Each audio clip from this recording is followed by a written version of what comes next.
कालच्या लेक्चरला आपण रेनफॉलचे प्रकार बघितले होते. एकदा रिवाइज करूया आपण. 3 प्रकार बघितले होते रेनफॉलचे. पहिला होता कन्व्हेन्शनल रेनफॉल. कन्व्हेन्शनल रेनफॉल म्हणजे नॉर्मल जमीन आणि पाण्याचं जे हिटिंग होतं, मग ढगामध्ये ते बाष्प किंवा ती वाफ जी असते वॉटर वेपर ढगामध्ये जाते आणि त्याचा पाऊस म्हणून ते जमिनीवर पाऊस पडतो. तो झाला कन्व्हेन्शनल रेनफॉल. त्याच्यानंतर आपण बघितला होता ओरोग्राफिक रेनफॉल, म्हणजे पर्वताच्या ठिकाणी जो रेनफॉल होतो, म्हणजे पर्वताच्या ज्या बाजूला वारे येतात त्या बाजूला पाऊस पडतो. ज्या बाजूला वारे जात नाहीत कारण किंवा ज्या बाजूला वारे अडवले जातात त्याला शॅडो झोन म्हणतात.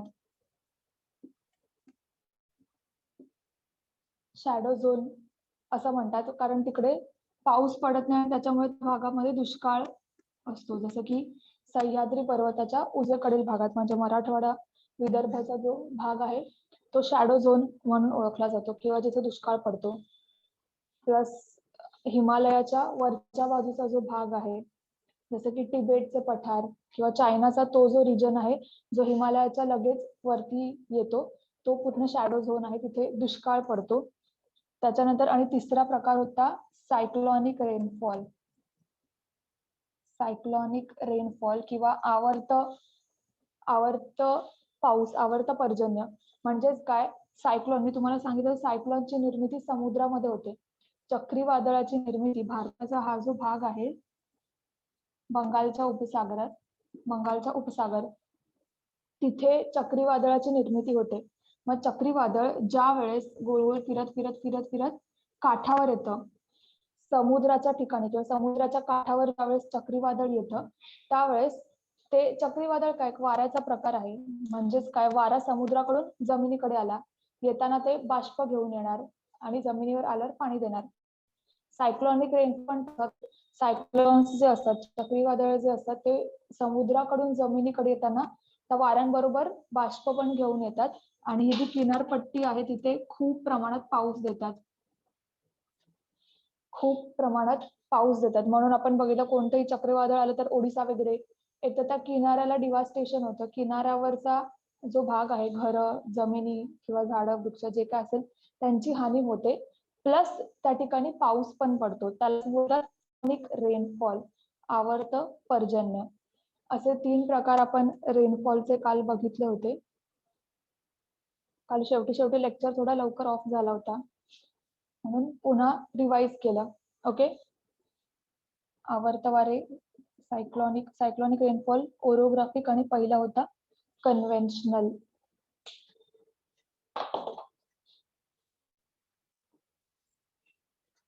आज आपण भूरूपे, जमीन आणि भूरूपे किंवा लँडफॉर्म्स कोणते तयार होतात, कधी तयार होतात, कशामुळे तयार होतात ते बघूया.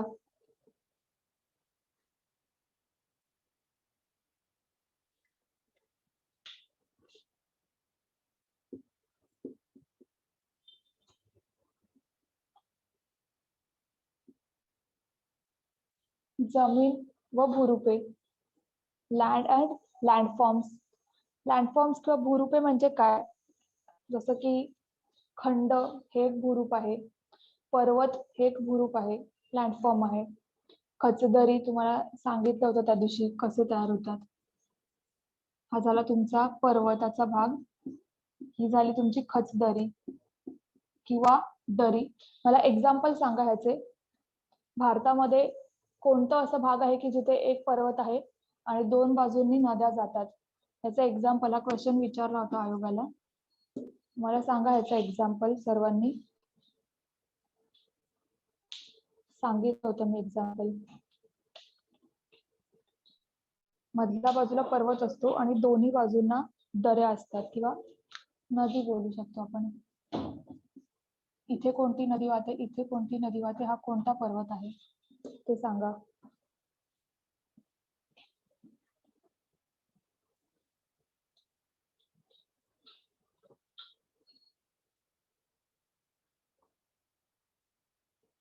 मेघालय पठार नाही, पर्वत विचारते मी प्रश्न. मेघालय पठार हे पठार आहे. मी हा लँडफॉर्म कोणता सांगितलाय? पर्वताचा लँडफॉर्म सांगितलाय. असं कोणतं ठिकाण आहे भारतात की मधल्या बाजूला पर्वत येतो आणि दोन्ही बाजूंना पर्वताच्या दोन्ही बाजूनी नद्या वाहतात? तुम्ही मेघालय पठार सांगितलं, ते पठार आहे.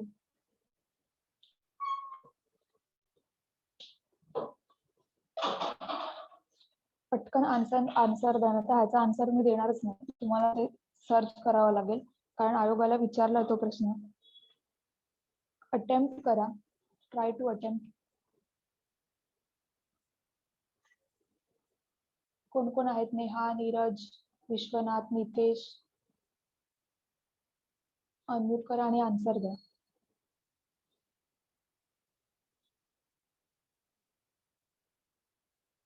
पटकन क्विक. लिहून दिलंय तुम्हाला, बुक चेक करा. तुमचं बुक चेक करा, काय काय लिहून दिलंय. असं काहीतरी टॉपिक शिकवला होता, या बाजूने प्रेशर येतं, मधला भाग वरती जातो, मग तिथेच तुम्हाला एक्झाम्पल्स पण लिहून दिले होते.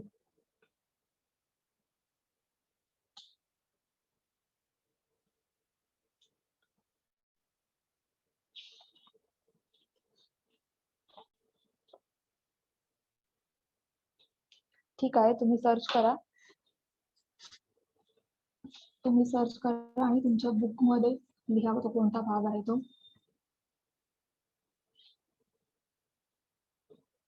प्रयत्न करा, नाही भेटलं तर सांगेल मी.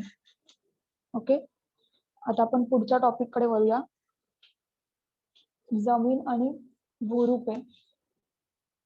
जमीन आणि पृथ्वीचे 3 भाग, मॅन्टल आणि कोर, म्हणजे तो बाह्य भाग, प्रावरण आणि कोर किंवा गाभा.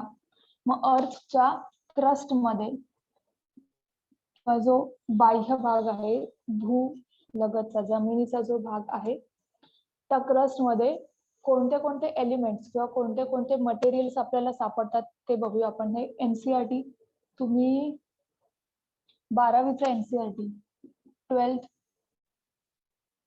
एनसीईआरटी मध्ये कोणी वाचलं असेल तर त्याच्यामध्येही इन्फॉर्मेशन आहे की अर्थच्या क्रस्ट मध्ये, पृथ्वीच्या भूभागामध्ये जो क्रस्टचा जो भाग आहे, जमिनीचा भाग आहे, त्याच्यामध्ये कोणकोणते एलिमेंट्स सापडतात आणि सगळ्यात जास्त कोणता सापडतो, सगळ्यात कमी कोणता सापडतो, ते आपण बघूया.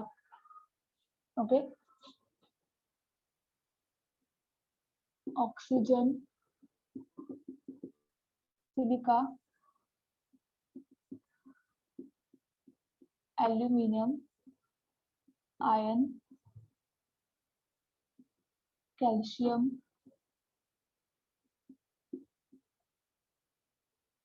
सोडियम,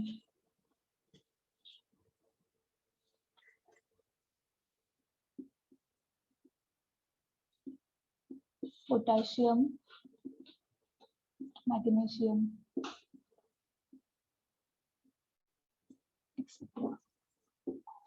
हे 8 एलिमेंट्स आहेत की पृथ्वीच्या अर्थ क्रस्ट मध्ये, पृथ्वीच्या वरच्या भागामध्ये सापडतात आणि ते अशाच क्रमाने सापडतात. म्हणजेच काय, पृथ्वीच्या बाह्य भागात किंवा जमिनीच्या भागामध्ये सगळ्यात जास्त प्रमाणात कोणता पदार्थ सापडतो किंवा कोणता एलिमेंट सापडतो, तो आहे ऑक्सिजन. त्यानंतर सिलिका, ॲल्युमिनियम. तुम्हाला सियाल, सायमा सांगितलं होतं. सियाल जमिनीचा भाग असतो, सायमा जो असतो तो समुद्राचा भाग असतो. मग सियाल, सिलिका, ॲल्युमिनियम, म्हणजे ऑक्सिजन नंतर सिलिका, मग ॲल्युमिनियम, मग आयर्न, आणि मग हे बाकीचे कॅल्शियम, सोडियम, पोटॅशियम, मॅग्नेशियम, असेच लाईन मध्ये वरून खालपर्यंत असेच सापडतात. लिहून घ्या.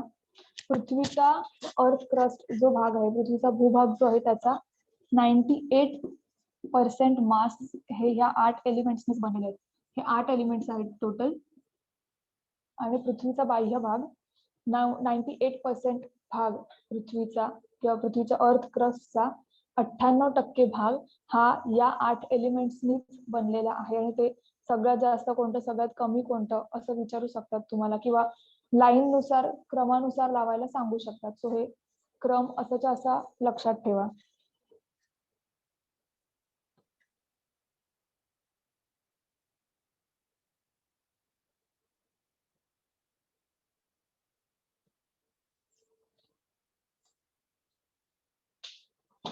अर्थ क्रस्ट मध्ये कोणते कोणते एलिमेंट्स सापडतात? तुम्ही बुक्स वाचताय, स्टेट बोर्ड तुम्हाला सगळे वाचायचं 6वी पासून 12वी पर्यंत, आणि 11वी आणि 12वीचं NCERT वाचायचं का? 12th NCERT मध्ये हे सगळं दिलेलं आहे. अर्थ क्रस्ट मध्ये कोणते कोणते एलिमेंट्स सापडतात?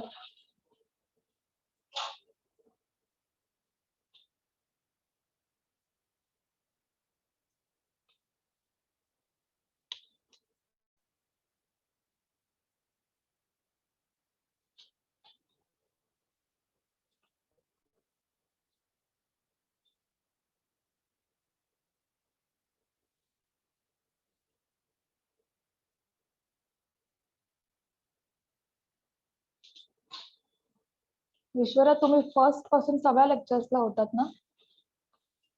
अनम्यूट करा आणि मला सांगा, एक सगळे लेक्चर लेक्चर्स मिस होतो. अटेंड केलेत का? ओके, मग एक हा जो लेक्चर मिस. लेक्चर तुम्हाला शिकवला होता त्याच्यामध्ये तुम्ही नव्हतात का?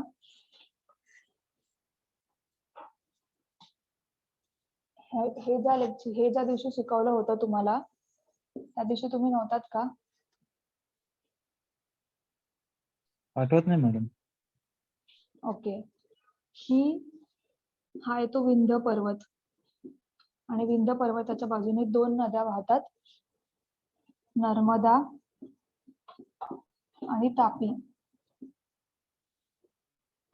नर्मदा आणि तापी या 2 नद्या विंध्य पर्वताच्या दोन्ही बाजूला आहेत. सिमिलरली ज्यावेळेस तुम्हाला असं भूरूप असेल की मध्ये खचदरी आहे आणि 2 बाजूला पर्वत आहे, ह्या डायग्राम्स तुम्हाला काढून दिल्या आहेत सर्व. मध्ये खचदरी आणि दोन्ही बाजूला पर्वत आहे. मग हे 2 पर्वत, जर क्वेश्चन असा विचारला की मध्ये पर्वत आणि 2 बाजूला नद्या, तर नर्मदा आणि तापी नद्यांच्या मध्ये विंध्य पर्वत येतो. आणि जर असं विचारलं की मध्ये एक नदी आहे आणि 2 बाजूला पर्वत आहेत, तर हे पर्वत येणार विंध्य सातपुडा, आणि विंध्य आणि सातपुडा ह्या दोघांच्या मध्ये नर्मदा नदी वाहते. ऍक्च्युली दोन्ही लाईन मध्ये पहिल्यांदा विंध्य पर्वत येतो, त्यानंतर नर्मदा नदी येते, त्यानंतर सातपुडा पर्वत येतो, आणि त्यानंतर तापी नदी येते. असं त्याचा शॉर्ट फॉर्म आहे विंसाता. असं विंध्य, नर्मदा, सातपुडा पर्वत आणि तापी नदी. मग एकतर ह्या तिघांचं कॉम्बिनेशन विचारू शकतात, किंवा हे नंतरचे 3 आहेत त्यांचं कॉम्बिनेशन विचारलं जाऊ शकतं. ते लक्षात ठेवा.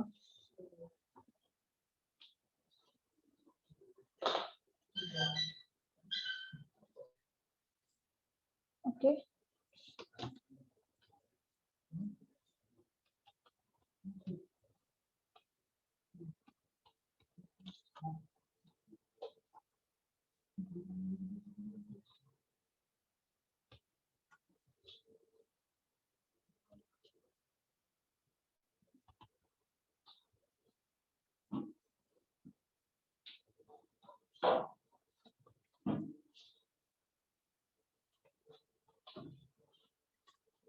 आता आपण भूरूपांशी संबंधित एखादी भूरूपे कशी तयार होतात किंवा कशामुळे तयार होतात ते आपण बघूया.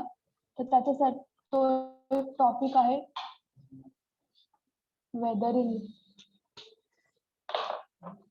वेदरिंग किंवा मराठीमध्ये त्याला विदारण असं म्हणतात. वेदरिंग किंवा मराठीमध्ये विदारण असं म्हणतात. वेदरिंग म्हणजे काय की हवा, पाणी, वारा हे जे बाह्य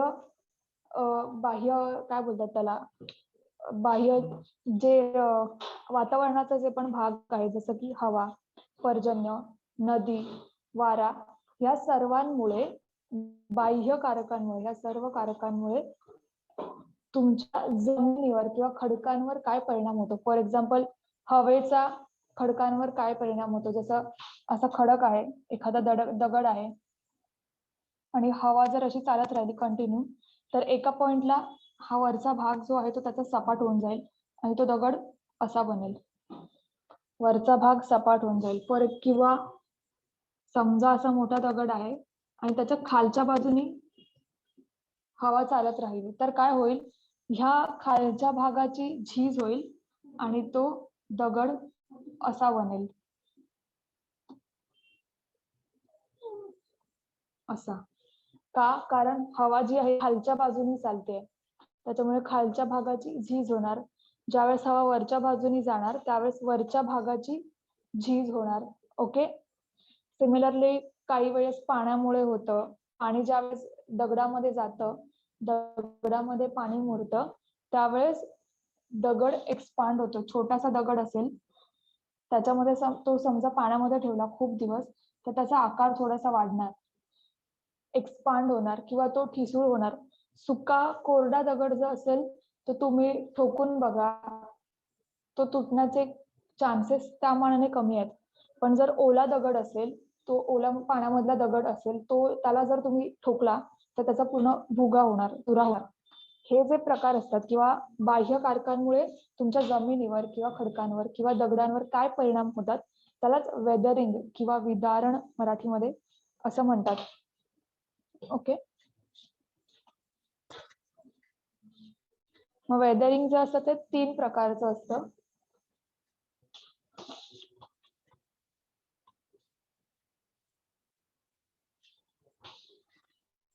वेदरिंग किंवा विदारण जे असतं ते 3 प्रकारचं असतं. पहिलं असतं फिजिकल किंवा त्यालाच मेकॅनिकल असं म्हणतात. मराठीमध्ये कायिक विदारण, मराठीमध्ये त्यालाच कायिक विदारण असं म्हणतात. फिजिकल किंवा मेकॅनिकल वेदरिंग. दुसरा एक प्रकार असतो केमिकल वेदरिंग किंवा रासायनिक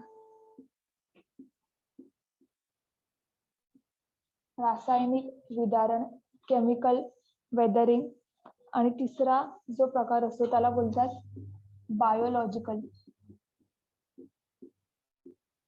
बायोलॉजिकल वेदरिंग किंवा जैविक विदारण. असे वेदरिंगचे 3 प्रकार असतात, फिजिकल, केमिकल आणि बायोलॉजिकल. फिजिकल वेदरिंग म्हणजे जे बाह्य कारकांमुळे घडतं. रासायनिक पण बाह्य कारकांमुळे घडतं, पण फिजिकल जी वेदरिंग असते ती कोरडेचे कारक असतात, म्हणजे पाणी सोडून. बेसिकली रासायनिक किंवा केमिकल वेदरिंग जी असते ती पाण्यामुळे होते, पण पाणी सोडून जे इतर काही कारक आहेत ते सगळे मेकॅनिकल वेदरिंग मध्ये येणार. आणि बायोलॉजिकल किंवा जैविक विदारण म्हणजे जे तुमच्या सजीव सृष्टीमुळे किंवा झाडं, मनुष्य किंवा छोटे छोटे काही मायक्रो ऑर्गॅनिझम त्याच्यामुळे जे वेदरिंग होतं त्याला बोलतात बायोलॉजिकल वेदरिंग. ओके. मग कायिक विदारण किंवा मेकॅनिकल वेदरिंग कशामुळे होते? हवा, वारा, त्याच्यानंतर टेम्परेचर म्हणजेच तापमान, त्याच्यानंतर प्रेशर, मराठीमध्ये दाब, या घटकांमुळे फिजिकल वेदरिंग. तुम्हाला प्रश्न विचारला जाऊ शकतो, खालीलपैकी कोणत्या कारकांमुळे फिजिकल वेदरिंग किंवा मेकॅनिकल वेदरिंग होतं? हवा, वारा, टेम्परेचर म्हणजेच तापमान, प्रेशर म्हणजेच दाब. त्यानंतर आहे रासायनिक किंवा केमिकल वेदरिंग. हे होतं पर्जन्य म्हणजेच रेनफॉल किंवा वॉटर, पाणी, पर्जन्य किंवा पाणी, रेनफॉल किंवा वॉटर, याच्यामुळे केमिकल वेदरिंग होतं. बायोलॉजिकल वेदरिंग कशामुळे होतं? मायक्रो ऑर्गॅनिझम्स, सूक्ष्मजीव, मायक्रो ऑर्गॅनिझम्स, त्याच्यानंतर फ्लोरा अँड फॉना. फ्लोरा आणि फॉना म्हणजे काय? फ्लोरा म्हणजे बेसिकली झाडं झुडपं, त्याला बोलतात फ्लोरा. फॉना म्हणजे काय? तुमचे प्राणी, अॅनिमल्स, यालाच बोलतात. फ्लोरा म्हणजे प्लांट्स, फॉना म्हणजे अॅनिमल्स, प्लस ह्युमन ऍक्टिव्हिटीज.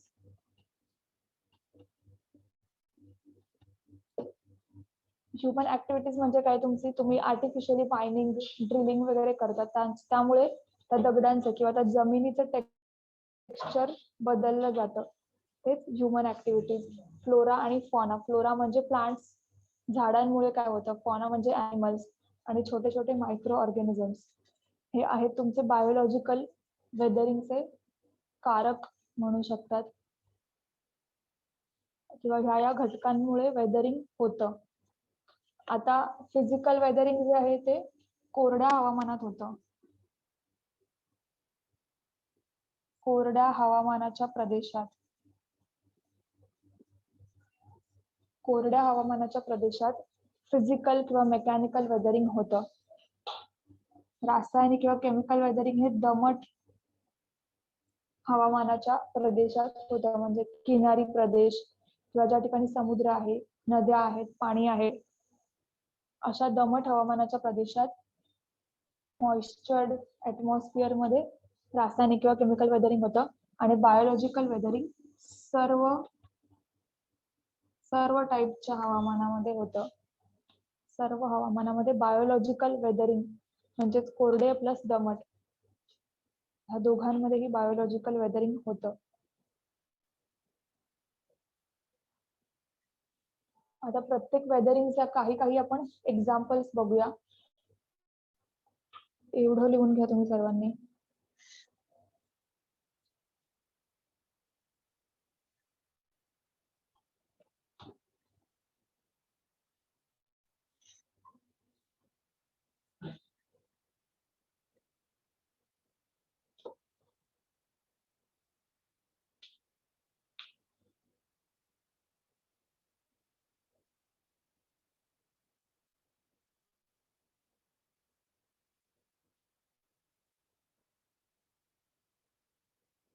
यानंतर आपण त्याचे एक्झाम्पल्स बघूयात, काय काय आहेत ते.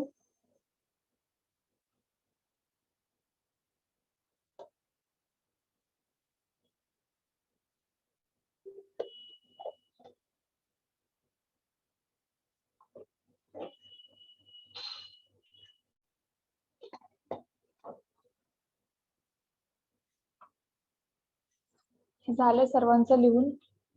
त्याचे कारण वगैरे लक्षात ठेवा, कारण प्रश्न विचारला जाऊ शकतो.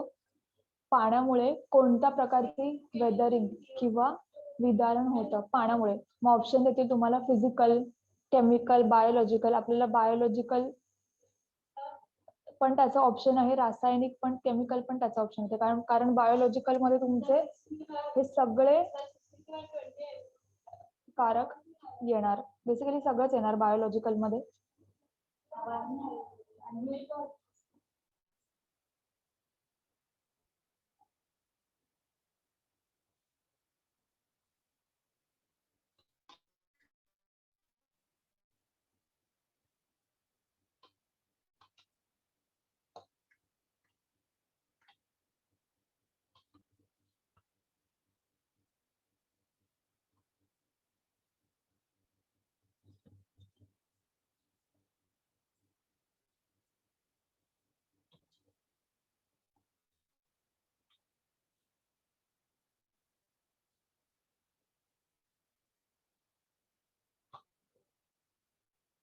आता फिजिकल वेदरिंग मध्ये काय काय आहेत किंवा फिजिकल वेदरिंगचे एक्झाम्पल्स आपण बघूया.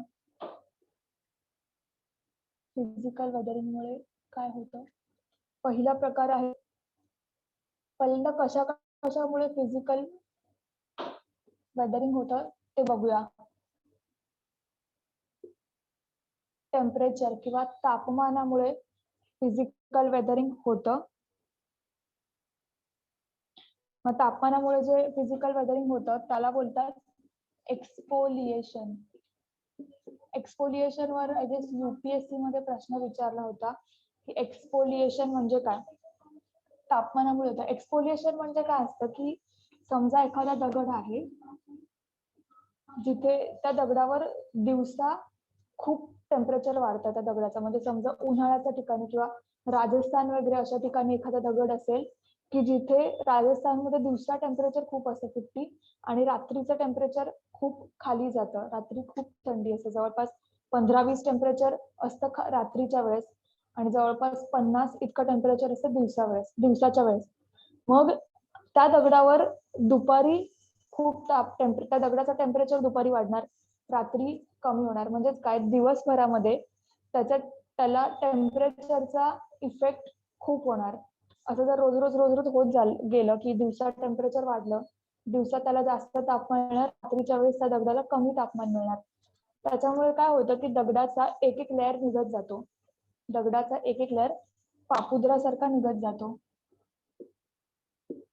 पापुद्रा तुम्ही बघितलं असेल, कांदा वगैरे बघितले, त्या कांद्याची वरची साल जी असते ती निघते, त्यालाच एक्सपोलिएट होणं असं म्हणतात.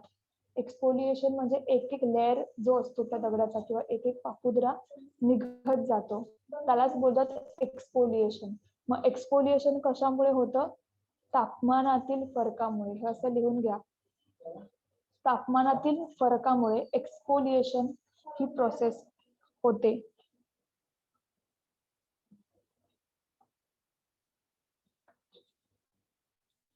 तापमानातील फरकामुळे.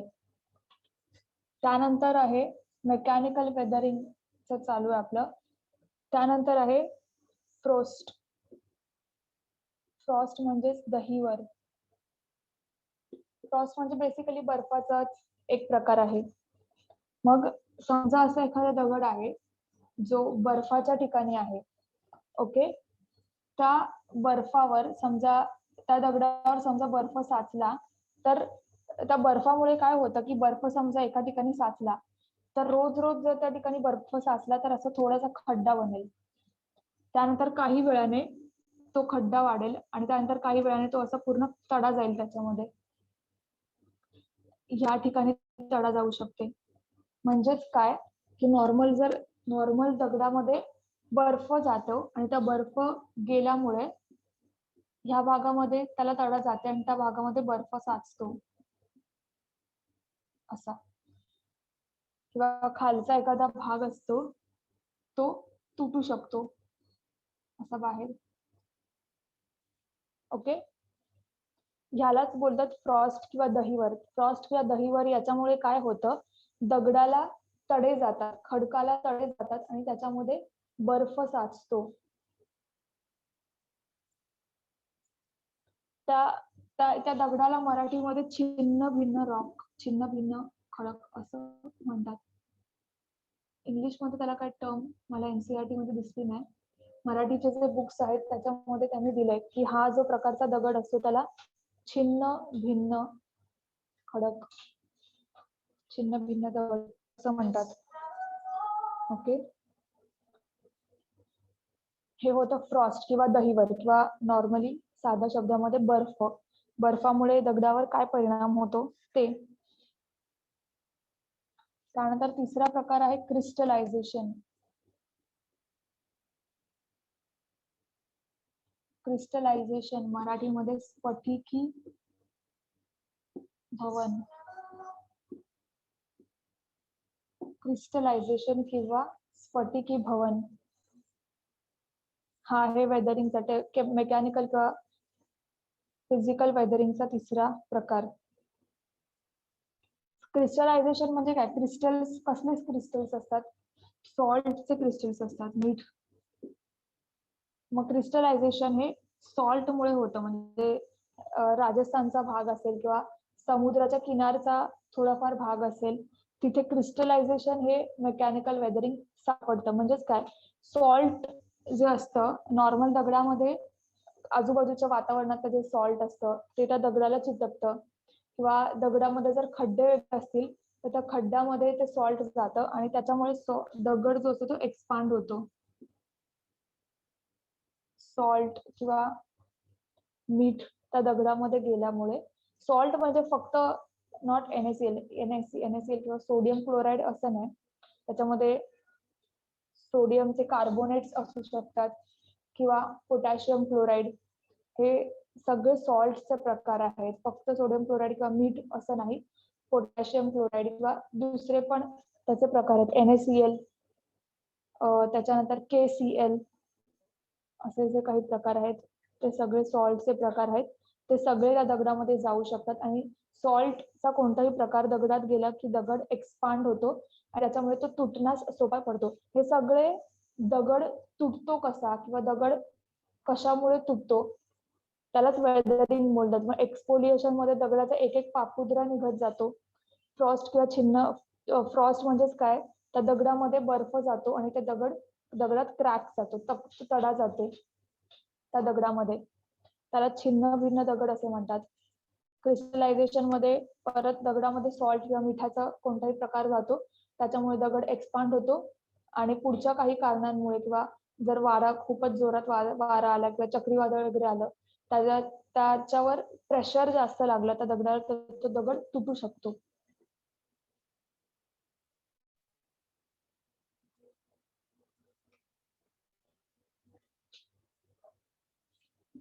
एक्सपांड आणि ते स्प्लिट असेल या.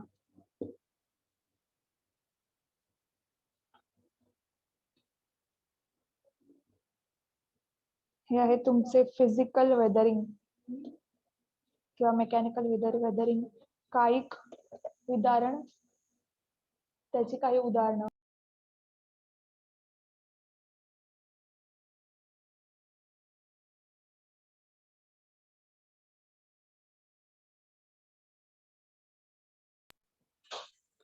त्यानंतर आपण केमिकल किंवा रासायनिक उदाहरण काय असतं किंवा केमिकल वेदरिंग.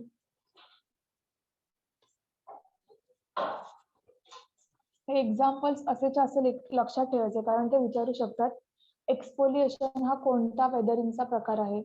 मग ऑप्शन देतील तुम्हाला केमिकल, मेकॅनिकल किंवा बायोलॉजिकल, तर ते लक्षात ठेवा. एक्सफोलिएशन केमिकल वेदरिंगचा प्रकार आहे. तर मराठीमध्ये ह्याचं छिन्न भिन्न दगड कशाचा प्रकार आहे, कोणत्या वेदरिंगचा प्रकार आहे असं विचारू शकतात.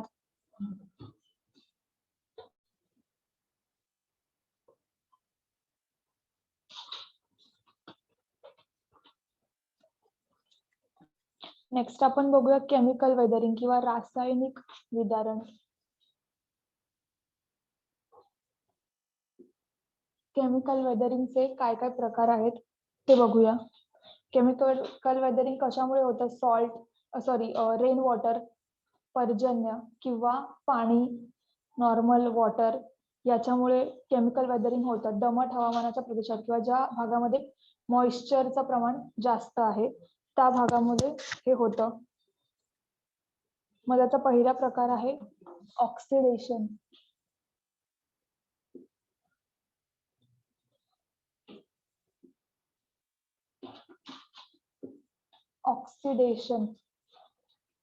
ऑक्सिडेशन पहिलाच प्रकार. ऑक्सिडेशन म्हणजेच काय, साध्या सोप्या भाषेमध्ये रस्टिंग म्हणजेच गंजणे. गंजण्याची क्रिया कशामुळे होते, हवेतील ऑक्सिजनमुळे गंजण्याची क्रिया होते. लोखंड गंजतं, लोखंड लाल होतं, सिल्वर कलरचं असतं आधी, त्याच्यानंतर गंजतं त्यावेळेस लाल होतं. मग ते लाल कशामुळे होतं, हवेतील ऑक्सिजनचा त्या पाण्याशी संबंध होतो. केमिकल वेदरिंग म्हणजे काय, पाण्यामुळेच बेसिकली केमिकल वेदरिंग होतं. मग ऑक्सिडेशन म्हणजे काय, ज्यावेळेस तुमचं पाणी प्लस ऑक्सिजन या दोघांची क्रिया एकत्र होते त्यावेळेस त्याला बोलतात ऑक्सिडेशन. पाणी प्लस ऑक्सिजन. मग रस्टिंग कशावर होतं, आयर्नवर, लोखंड गंजतं. मग लोखंडावर ज्यावेळेस पाणी पडतं प्लस हवेतला ऑक्सिजन हे दोघांचा परिणाम एकत्रित होतो त्यावेळेस गंजण्याची क्रिया होते. मग हे तुम्हाला हा क्वेश्चन पण विचारला होता रस्टिंगचा, UPSC का MPSC का दोन्ही परीक्षांना विचारलं असेल. रस्टिंग किंवा गंजणे हे कोणत्या प्रकारचं वेदरिंग आहे, मग ते केमिकल वेदरिंग आहे.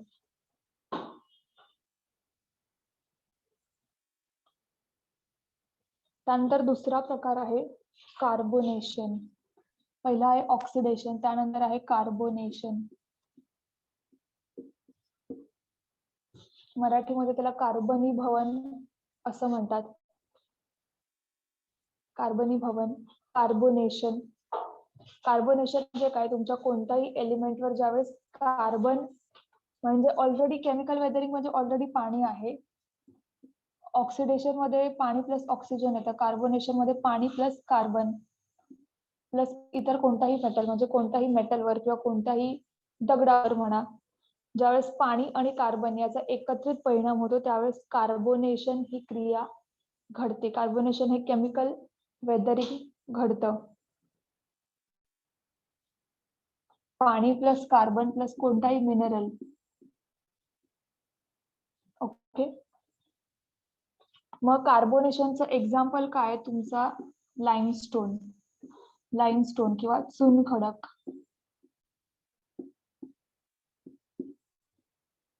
लाईमस्टोन किंवा चुनखडक हा जो दगड आहे, हा प्रकारचा जो खडक आहे तो कार्बोनेशनचा एक्झाम्पल आहे.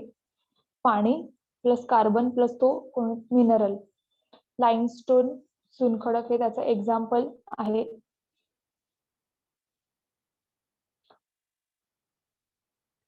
त्याचे एक्झाम्पल्स मी तुम्हाला थोड्या वेळात, लाईमस्टोनचे अजून काही प्रकार पडतात, स्टॅलेक्टाइट, स्टॅलेगमाइट एक्सेट्रा, ते मी तुम्हाला थोड्या वेळात सांगेन ज्यावेळेस भूरूप किंवा लँडफॉर्म्स शिकवेन तेव्हा. हे सध्या लक्षात ठेवा. Oxidation, carbonation. ऑक्सिडेशनचा एक्झाम्पल आहे रस्टिंग, कार्बोनेशनचा एक्झाम्पल आहे लाईमस्टोन प्रकारचा खडक किंवा चुनखडक. लाईमस्टोन भारतामध्ये कुठे कुठे मिळते हे खूप साऱ्या एनसीआरटी मध्ये ह्याचं आहे. कोणाला माहिती आहे का? मला वाटतं 8वी 9वीची एनसीआरटी, त्यांना 8वी 9वीचं स्टेट बोर्ड प्लस हे एनसीआरटी 11वीचे वगैरे, त्याच्यामध्ये पण ह्याचे एक्झाम्पल्स खूप वेळा रिपीट झालेले आहेत. कोणाला माहिती आहे का चुनखडक कुठे आढळतो भारतामध्ये?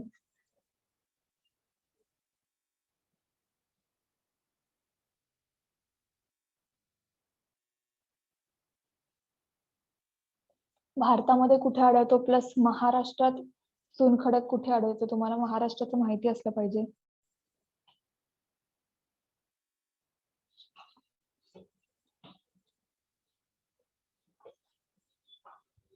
भारतामध्ये मेघालय,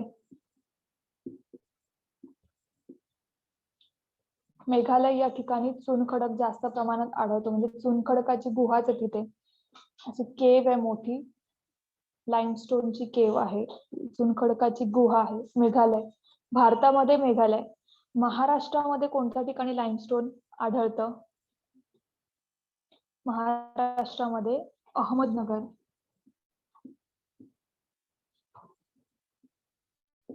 अहमदनगर या ठिकाणी लाईमस्टोन आढळतं. अहमदनगर, कोणी अहमदनगरचं असेल तर त्यांना माहिती असेल, एक जागा आहे वडगाव दर्या.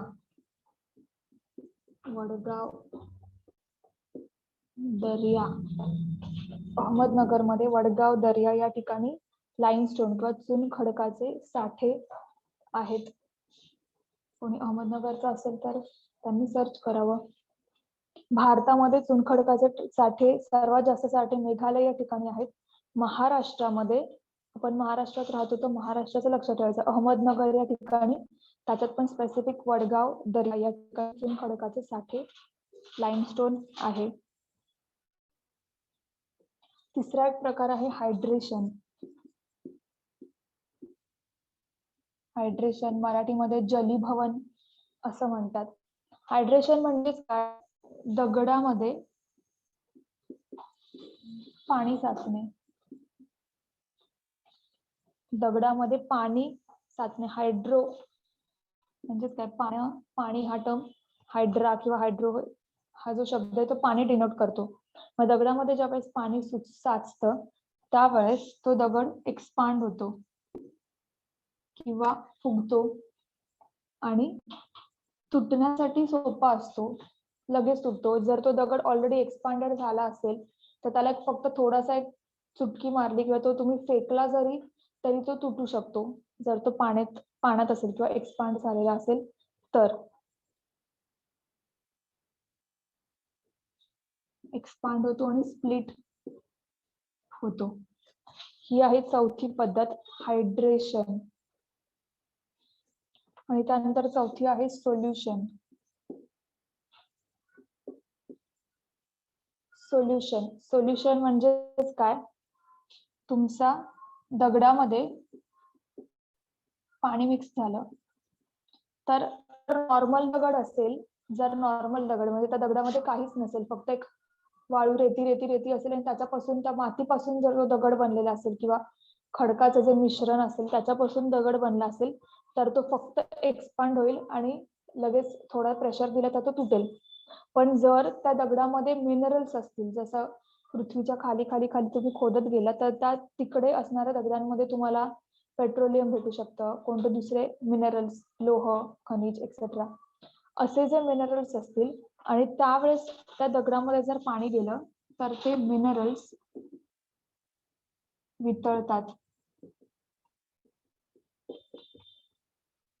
मिनरल्स वितळतात जर त्या दगडामध्ये, तर ते मिनरल्स वितळतात. वितळल्यामुळे काय, तो दगड पोकळ होतो.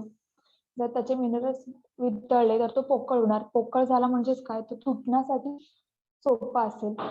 कठीण खडक तुटण्यास कठीण असतो. पोकळ दगड जर असेल, पोर्स असतील त्याच्यामध्ये, पोर्स कशामुळे निर्माण होतात, त्यातले मिनरल्स जर वितळले तर तो पोरस मग तो तुटायला सोपा असतो. हे प्रकार आहेत केमिकल वेदरिंगचे. आणि तुम्ही एक्झाम्पल्स सगळे लिहून द्या. कार्बोनेशन जे आहे ना, लाईमस्टोन अजून एक ठिकाण लिहून, तर मेघालय भारतामध्ये आहे. त्यानंतर लिहून घ्या विशाखापट्टणम. विशाखापट्टणम या ठिकाणी पण लाईमस्टोन किंवा चुनखडकाचे साठे आहेत. विशाखापट्टणम मध्ये बोरा नावाची गुहा आहे, केव आहे. बोरा BORA लिहून घ्या. बोरा BORA बोरा केव कुठे आहे, विशाखापट्टणम मध्ये.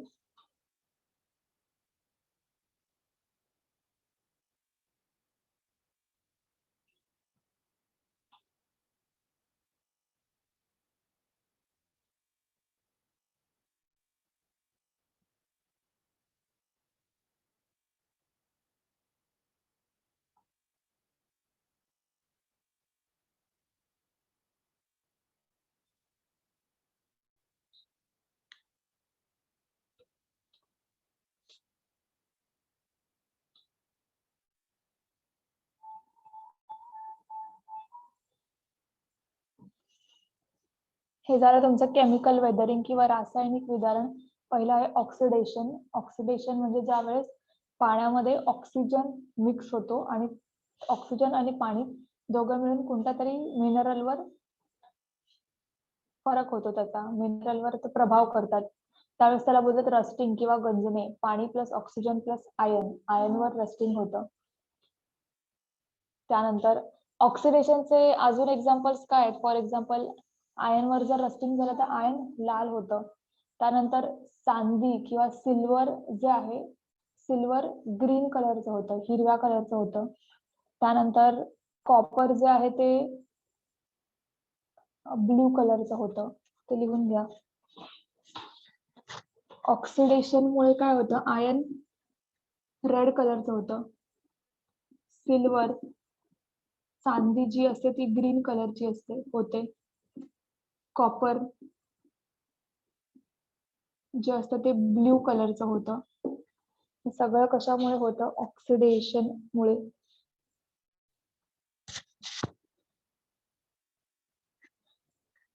हे लिहून घ्या सर्वांनी.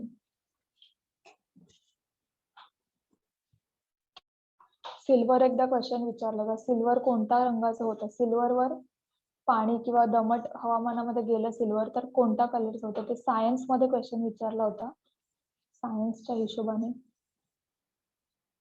सिल्वर ग्रीन होतं, कॉपर ब्ल्यू होतं. दुसरा प्रकार आहे कार्बोनेशन, कार्बनी भवन मराठीमध्ये म्हणतात, म्हणजे पाणी प्लस कार्बन प्लस कोणताही मिनरल, त्याच्यापासून लाईमस्टोन किंवा चुनखडक होतो. For example Meghalaya, then Visakhapatnam, महाराष्ट्रामध्ये अहमदनगर, वडगाव दर्या. देन हायड्रेशन, हायड्रेशन म्हणजे दगड प्लस पाणी. मग पाण्यामध्ये दगड गेला तर तो एक्सपांड होणार आणि स्प्लिट होणार, आणि सोल्युशन मध्ये दगड प्लस पाणी प्लस त्याच्यामध्ये मिनरल्स जर असतील तर ते वितळतात, त्याच्यामुळे तो दगड ठिसूळ किंवा पोरस बनतो.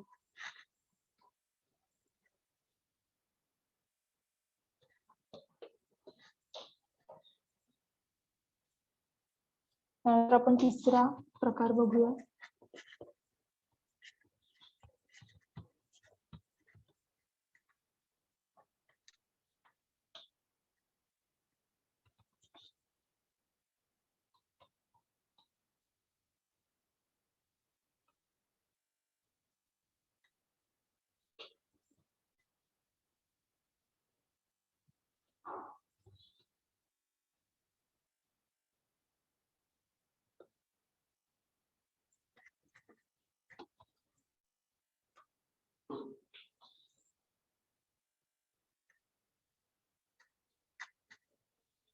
Biological weathering.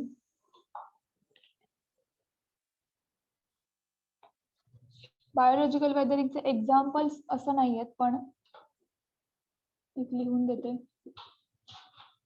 बायोलॉजिकल वेदरिंग किंवा जैविक विदारण कोणत्या प्रकारच्या हवामानात होतो? सर्व प्रकारच्या हवामानात होते. कशामुळे होते? एन्व्हायरमेंट म्हणजेच जे तुमची सजीव सृष्टी आहे, मग त्याच्यामध्ये येणार तुमचं प्लांट्स, ॲनिमल्स किंवा ह्युमन एक्सेट्रा. आता ह्याचं एक्झाम्पल म्हणजे काय की ज्यावेळेस प्लांट्स एका ठिकाणी वाढत असेल तर एखादं झाड वाढतंय आणि त्या झाडाच्या खाली समजा दगड आहे, असा मोठा रॉक आहे, तर काय होणार? जसं जसं ते झाड मोठं होणार तसं तसं त्याची मुळं या दगडामध्ये शिरणार. दगड फोडून काही काही मुळं बाहेर जातात. जर तुम्ही कुठे कुठे बघितलं असेल आजूबाजूला तर त्या दगडामधून झाड उगवलेलं दिसतं. त्याच्यामुळेच म्हणजेच काय, तो दगड जो आहे तो काही वेळाने तुटणार. जसं जसं झाड मोठं होणार तसं तसं त्या दगडावर त्याचा परिणाम होणार आणि तो दगड तेवढा ठिसूळ होणार किंवा तुटण्यास सोपा असणार. हेच बायोलॉजिकल वेदरिंगचं एक छोटं एक्झाम्पल आहे. असंच मग ॲनिमल्स किंवा प्राणी समजा एखाद्या दगडावरून कंटिन्यू चालत असेल तर त्याचा वरचा भाग जो आहे तो सपाट होणार. सिमिलरली ह्युमन ऍक्टिव्हिटीजमुळे वेदरिंग होतं.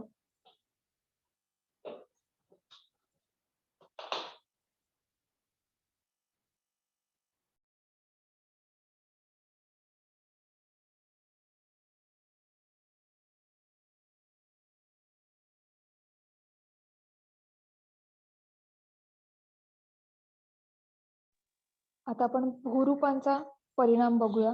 भूरूपांची उदाहरणं बघूया, कारण हे खूप वेळा विचारलेलं आहे. भूरूपांची लँडफॉर्म्सची उदाहरणं कोणती कोणती आहेत? त्याच्या आधी आपण एक कन्सेप्ट बघूया. एक असतं इरोजन.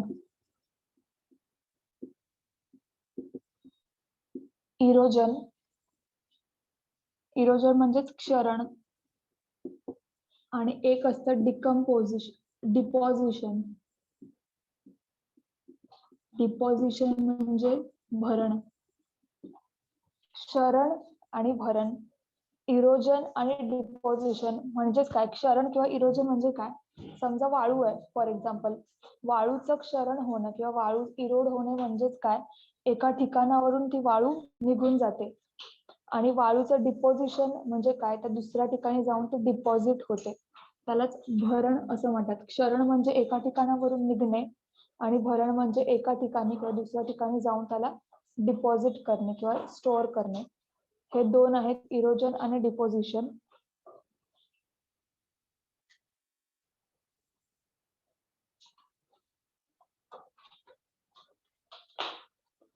मग ते इरोजन आणि डिकम्पोजिशन ह्याच्यानुसारच ते दोन प्रकार पडतात प्रत्येक भूरूपाचे. मग ते कोणते कोणते आहेत आपण बघूया. पहिले आपण बघूया की नदीमुळे कोणकोणती भूरूपे तयार होतात. नदीमुळे, मग नदीच्या एक असतं नदीच्या इरोजनमुळे आणि एक असतं नदीच्या डिपॉझिशनमुळे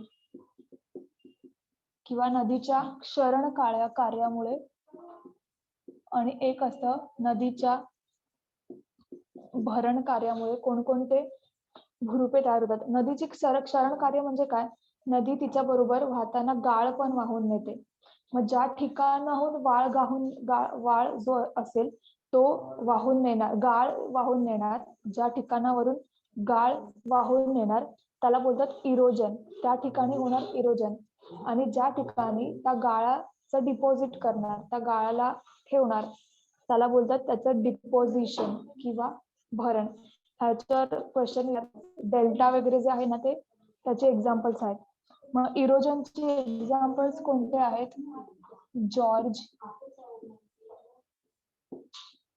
कॅनियन, मिंडर्स. हे इंग्लिश मध्येच नावं लक्षात ठेवा, मराठीमध्ये कारण मला सगळी नावं मराठीमध्ये भेटली नाहीत कारण हा टॉपिकच एनसीईआरटी मधला आहे.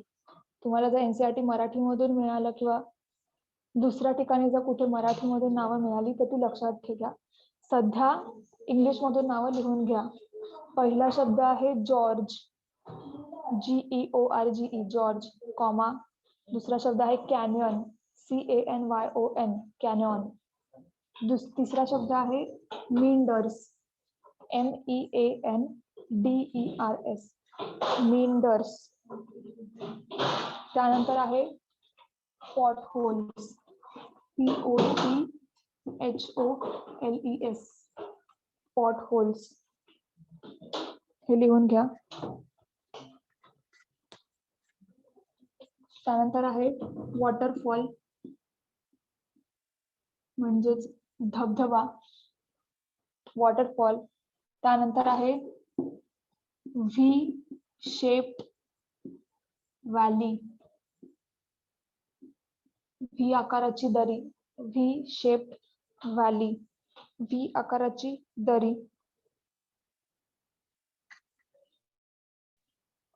त्यानंतर आहे ऑक्स बो लेक, OX ऑक्स, BOW बाव किंवा बो लेक. मराठीमध्ये त्याला ऑक्सबो तळे असंच म्हणतात, ऑक्सबो लेक. हे काय असतं? आता जॉर्ज आणि कॅनियन एक एक आपण बघूया.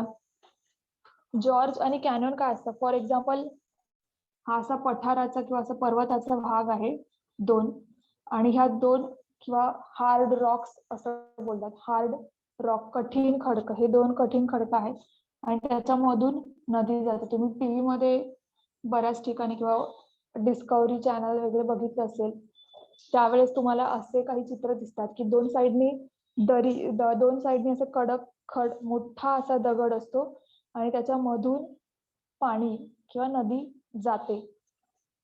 मग हा जो भाग असतो ह्यालाच बोलतात जॉर्ज. जॉर्ज काय होतं की दोन कठीण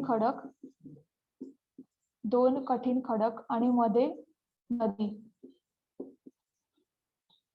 दोन कठीण खडक आणि मध्ये नदी किंवा समुद्राचा कोणताही भाग असेल दोन कठीण खडकांच्या मध्ये, त्याला बोलतात जॉर्ज. तुम्ही लेक्चर झाल्यावर हे सगळे जे मी सांगते आहे त्याचे इमेजेस सर्च करायचे म्हणजे तुम्हाला ते कायमचे लक्षात राहतील. जॉर्ज हे झालं. कॅनियन म्हणजे काय? जॉर्ज सारखंच असतं पण असा दगड असतो तुमचा, हा बेस आहे, असा दगड म्हणजे ब्रॉड विस्तृत होत जाणारा दगड.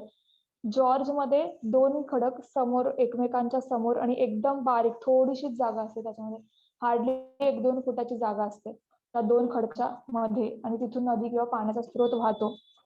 कॅनियन काय असतो की व्ही शेप असा आकार असतो त्याचा आणि मग तुमची नदी अशी जवळपास इथपर्यंत तुमची नदी असते, त्यालाच बोलतात कॅनियन. हे लक्षात ठेवा. जॉर्ज आणि कॅनियन मध्ये फरक काय ते विचारू शकता. जॉर्ज कॅनियन दोघांमध्ये दोन भागांच्या मध्ये दोन दगडाच्या भागांमध्ये नदी असते पण जॉर्ज मध्ये तो दगड जो असतो तो 90 डिग्रीचा असतो, 90 डिग्री का दोन्ही दगड एकमेकांच्या समोर असतात. कॅनियन मध्ये दोन्ही दगड जवळपास 45 डिग्रीला वगैरे अशी असतात.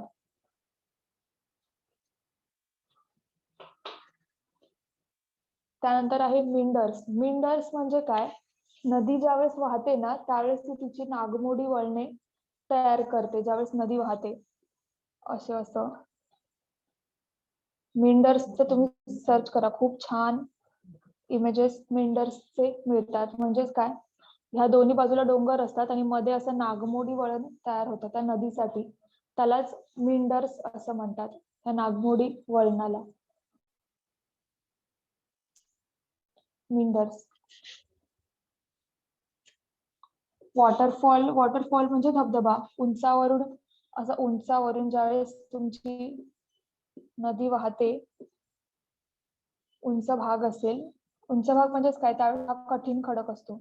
मग या कठीण खडकावरून नदी वाहत खाली येते, त्याला बोलतात वॉटरफॉल. आणि पॉटहोल्स म्हणजे काय, ज्यावेळेस हा धबधबा खाली पडतो त्यावेळेस तो त्या पाण्यासोबत काही दगड घेऊन जातो. म्हणजे इकडे काही छोटे छोटे छोटे दगड असतील तर हे पाणी काय करतात, त्या पाण्याबरोबर ते दगड पण वाहून जातात. आणि इथे समजा बेस असेल, जमिनीचा बेस इथे असेल आणि दगड वरून वाहत आली तर ते कुठे जमणार, सगळी दगड इकडे जमणार. जर दगड वरून वाहत आणली त्या पाण्याने आणि पाणी खाली गेलं तर ते दगड कुठे जमणार, या खालच्या भागात दगड जमणार. आणि हळूहळू या खालच्या भागाची झीज व्हायला सुरुवात होते. झीज व्हायला सुरुवात होते आणि तो भाग थोडा खोलगट बनतो. असा ज्या वेळेस त्या भागाची झीज होते, खोलगट बनतो आणि ते सगळं दगड इथे साचतात, त्या होललाच, हा जो होल बनतो त्यालाच पॉट होल असं म्हणतात. पॉट होल असं म्हणतात. ज्यावेळेस धबधबा खाली पडतो, त्या धबधब्याच्या पाण्याबरोबर काही दगड वाहून खाली पडतात. ज्या ठिकाणी ते दगड साचतात त्या भागाची झीज होते आणि तिकडे खड्डा खड्डा खड्डा बनत जातो. त्या खड्ड्यालाच पॉटहोल असं म्हणतात.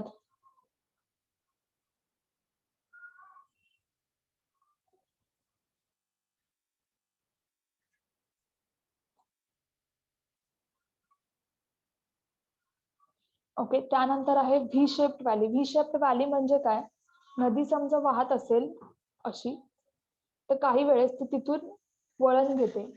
नदी एका ठिकाणी वाहते आणि ती तिथून वळण घेते, तर तो व्ही आकार बनतो. ज्या ठिकाणी ती वळण घेते त्या ठिकाणी व्ही आकार बनतो, त्यालाच व्ही शेप्ड व्हॅली असं म्हणतात. व्ही शेप्ड व्हॅली म्हणजे नदीचं वळण असतं बेसिकली, व्ही शेप्ड व्हॅली. आणि दुसरा एक असतो ऑक्सबो लेक. ऑक्सबो लेक म्हणजे मिंडर्सचाच ऍडव्हान्स व्हर्जन. म्हणजेच काय, समजा नदी तुमची अशी वाहत असेल नागमोडी, आणि काही काही वेळेस काय होतं की इथून, मोठा इमेज मध्ये तुम्हाला दाखवते,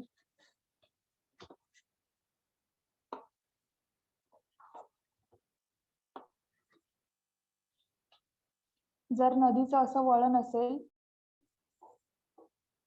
तर काही काही काय होतं, ज्या ठिकाणी जर अगदी स्टीफ किंवा तीव्र वळण असेल, तीव्र वळण असेल तर त्याच्या पुढच्या वर्जन मध्ये किंवा जर कंटिन्यू नदी वाहत राहिली तर त्यावेळेस काय होणार की नदी दुसरा आकार तयार करते इथून, आणि हा भाग त्या नदीपासून वेगळा होतो. म्हणजे तुमची नदी जी आहे ती अशी वाहायला लागते आणि तुमचा हा जो भाग असेल जो अगदी तीव्र असेल तो नदीपासून वेगळा होतो. आणि तो वेगळा झाला की म्हणजेच काय, तिथे लेक तयार होणार. त्या लेकलाच ऑक्सबो लेक असं म्हणतात.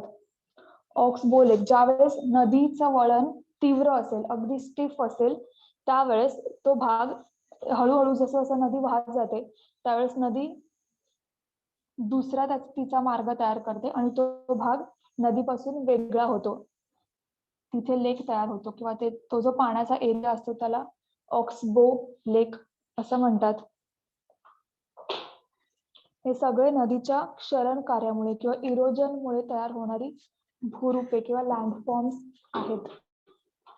George canyon. जॉर्ज 90 डिग्री दगड ज्यावेळेस 90 डिग्री असतो त्यावेळेस जॉर्ज होतो.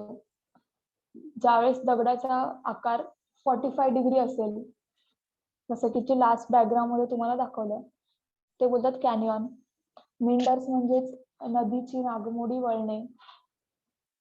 पॉटहोल्स म्हणजे धबधबा ज्यावेळेस दगड वाहून नेतो तिथे खड्डा तयार होतो खाली. वॉटरफॉल म्हणजे धबधबा, व्ही शेप्ड व्हॅली म्हणजे तिचं वळण व्ही आकाराचं, आणि ऑक्सबो लेक म्हणजे तो लेक तयार होतो नदीच्या बाजूला.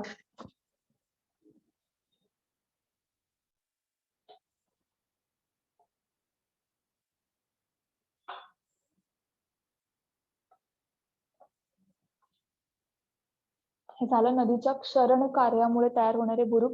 आता आपण बघतोय नदीच्या भरण कार्यामुळे किंवा डिपोजिशनमुळे कोणती कोणती भूरूपे तयार होतात.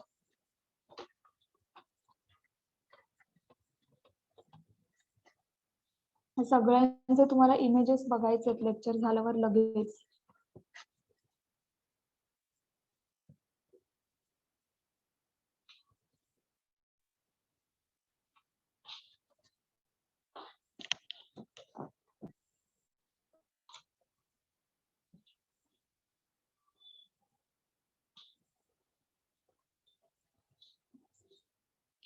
डिपोजिशन मुळे काय म्हणतात?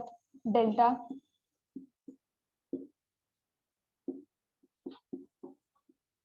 Alluvial fan,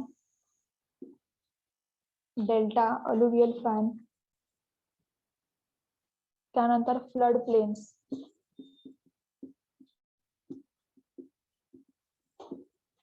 flood plains.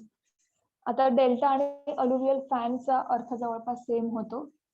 Delta म्हणजेच काय? ज्यावेळेस नदी वाहून येते आणि जिथे ती नदी संपते किंवा जिथे ती नदी समुद्राला मिळते त्या ठिकाणी तो सगळा तिचा गाळ ती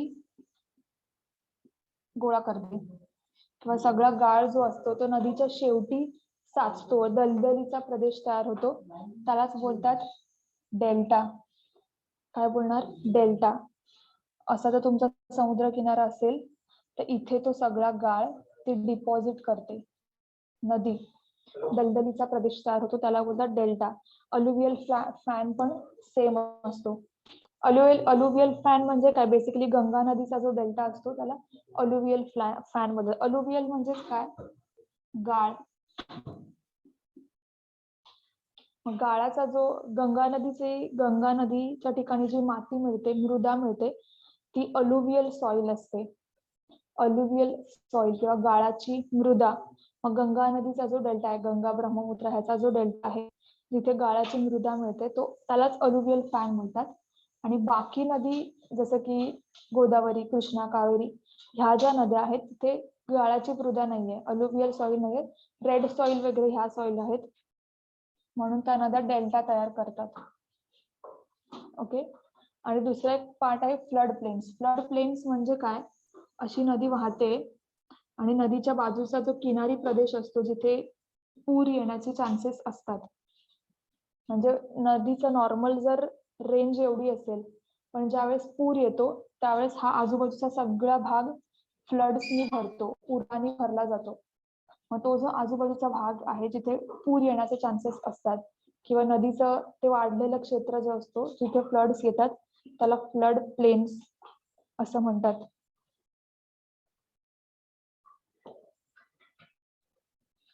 हे झाले तुमचे नदीमुळे तयार होणारी भूरूप. ह्यांच्यावर खूप क्वेश्चन्स विचारले आहेत. मग इरोजन मध्ये आणि क्वेश्चन ते विचारतात की खालीलपैकी कोणते भूरूप इरोजनमुळे तयार होत नाही, असा क्वेश्चन विचारतात. मग 3 ऑप्शन इरोजनचे असतील आणि एक कोणतं तरी डिपोजिशनचं असेल. मग ते तुम्ही लक्ष द्यायचं.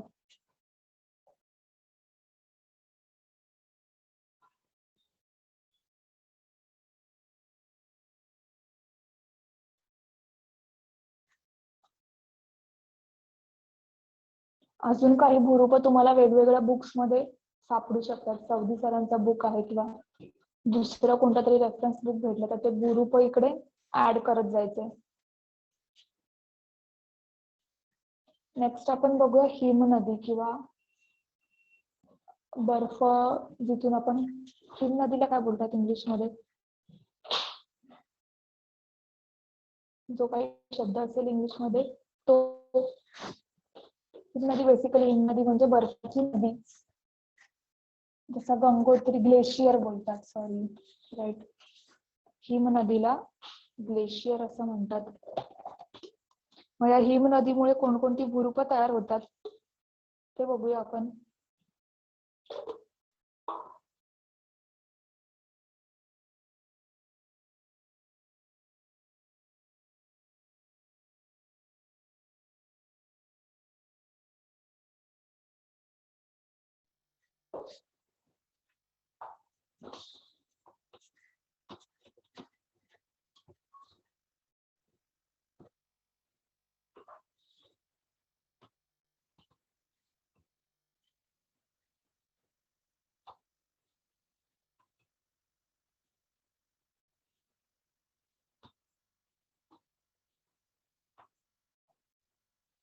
हिम नदी किंवा ग्लेशियरमुळे तयार होणारी भूरूप.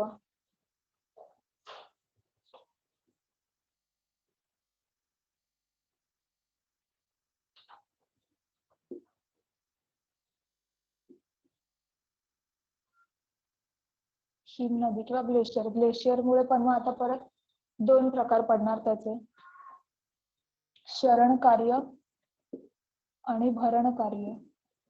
म्हणजेच काय, त्याचे इरोजन आणि डिकम्पोजिशन.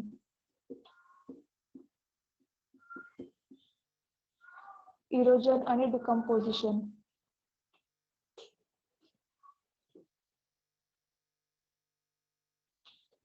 मग इरोजन मुळे काय काय तयार होतात, horn, HORN horn.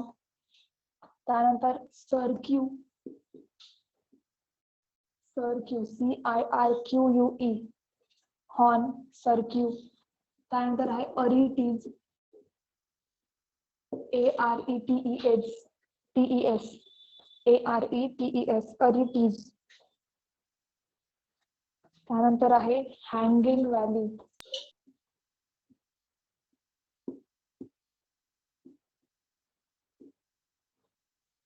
Hanging valley.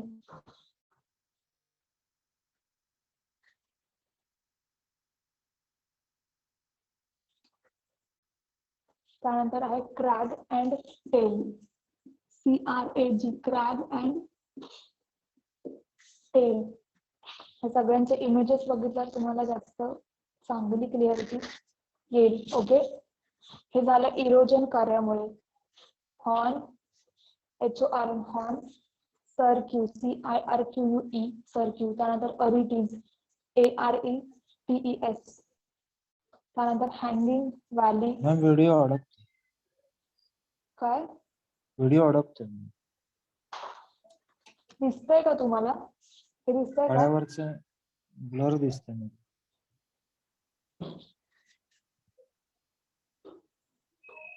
आवाज येतोय मॅडम, पण ब्लर हा, दिसत. आता दिसतंय का? कारण ते मागेचे लाईट चालू आहेत, ते स्टुडंट्स आहेत ना क्लासरूम मध्ये, त्याच्यामुळे.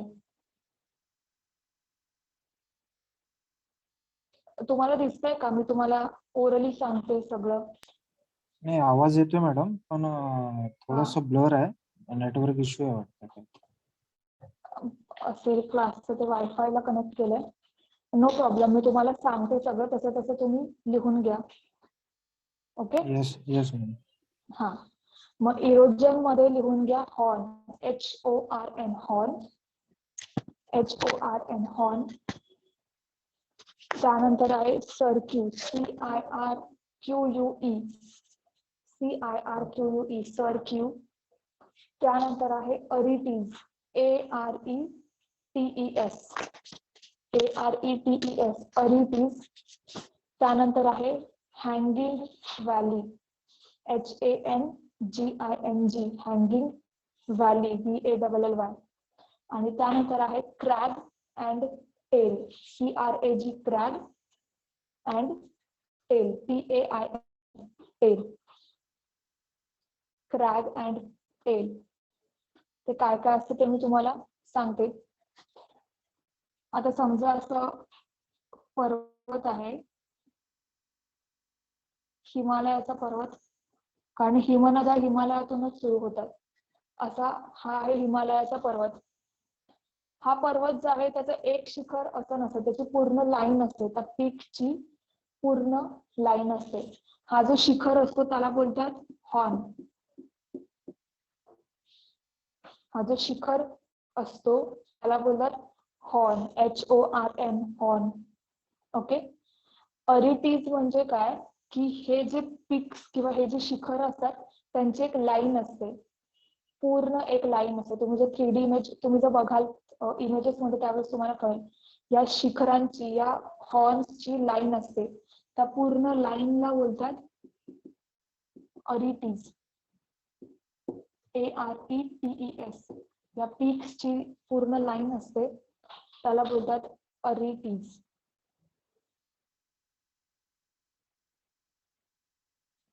ओके.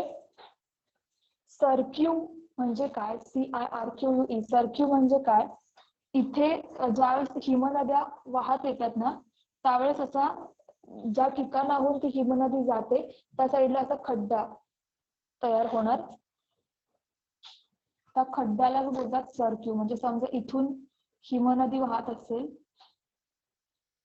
गंगोत्री, यमुनोत्री एक्सेट्रा, त्या ठिकाणी असा खड्डा तयार होतो, त्या खड्ड्याला बोलतात, असा खड्डा यू आकाराचा किंवा असा गोल खड्डा तयार होतो त्यालाच बोलतात सर्क्यू. सर्क्यू, त्या खड्ड्याला म्हणतात सर्क्यू. ओके.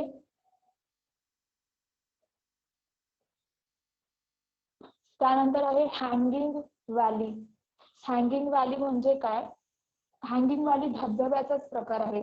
हँगिंग व्हॅली म्हणजे काय, धबधबा तो कसा तुमचा असा रॉक आहे आणि इथून असा खाली जातो, मग तसाच हिमनद्यांच्या बाबतीत पण तसंच असतं. हिमनद्या, हे जे हिमालयचा पर्वत आहे तो मध्ये मध्ये अगदीच काय असा नसतो, तो थोडाफार असा, म्हणजे त्याला कर्व्स असतात. मग ज्या ठिकाणी कर्व येतो, ज्या ठिकाणी वळण येतो त्यावेळेस ती नदी जी आहे खालच्या साईडून जाते, त्यालाच बोलतात हँगिंग व्हॅली. म्हणजे ज्या ठिकाणी नदीच्या पात्रामध्ये नदी ज्या ठिकाणी वाहते जर तिथे खड्डा आला त्यावेळेस त्या खड्ड्यातून नदी जाणार, म्हणजे धबधब्याचं एक छोटंसं स्वरूप, त्यालाच बोलतात हँगिंग व्हॅली. Hanging valley.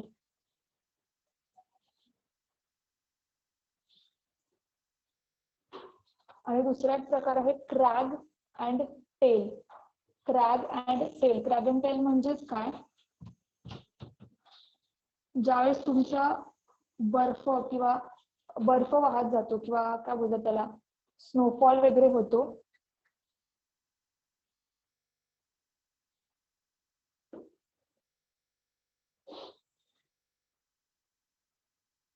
दिसते का स्क्रीन,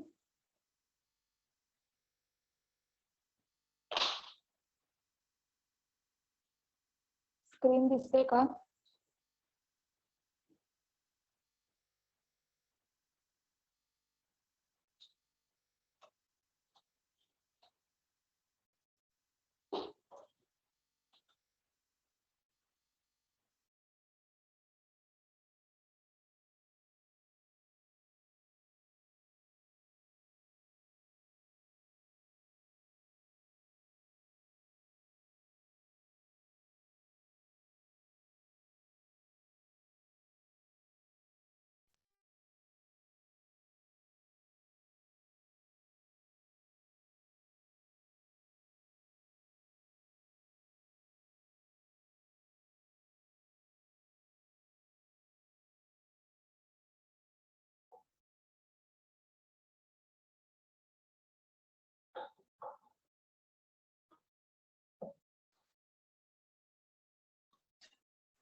आता दिसते का स्क्रीन तुम्हाला?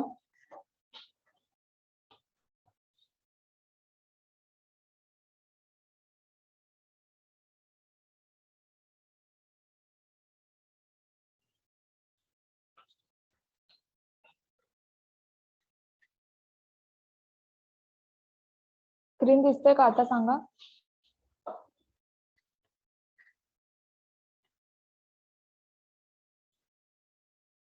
मी तुम्हाला सांगत जाईल, जे पण ओरली सांगायची गरज आहे ते मी तुम्हाला ओरली सांगत जाईन. तुम्ही तसं लिहत जा.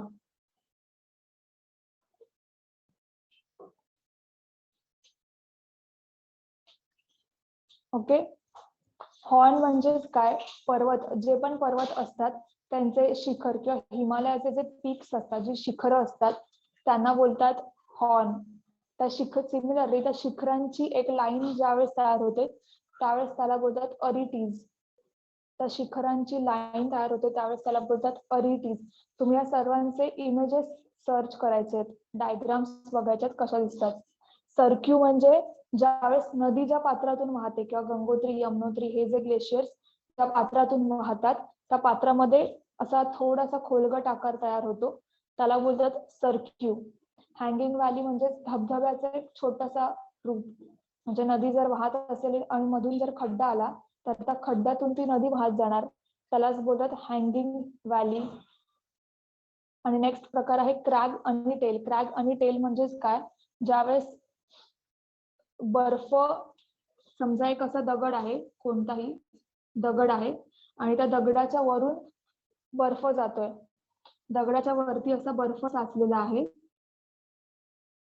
तर ज्यावेळेस वारा येईल, समजा वारा ह्या बाजूने आला, वारा ह्या बाजूने आला तर ह्या साईडचा बर्फ, ह्या साईडच्या बर्फाचं इरोजन होणार आणि तो बर्फ इथे डिपॉझिट होणार. ह्या साईडचा बर्फ असा पुढे पुढे पुढे डिपॉझिट होत जाणार आणि इकडचा बर्फ जो आहे तो कमी कमी कमी होत जाणार. तर त्याच्यामुळे काय होईल की इथे असं शेपटी सारखा भाग तयार होतो आणि इथे छोटासाच भाग तयार होतो. हा जो शेपटी सारखा भाग आहे त्याला टेल बोलणार आणि हा जो छोटासा भाग आहे जिथून वारा येतो त्याला क्रॅग असं बोलणार. हे झालं क्रॅग आणि टेल. क्रॅग म्हणजे जिकडे छोटा भाग आहे तो आणि जिथून ते बर्फ दुसऱ्या साईडला डिपॉझिट होणार, तो सारखा तयार होणार, त्याला बोलतात टेल. दोन प्रकार आहेत, क्रॅग, टेल. तुम्ही सांगते सगळं, तुम्हाला डायग्राम नाही दिसली तरी काही प्रॉब्लेम नाही.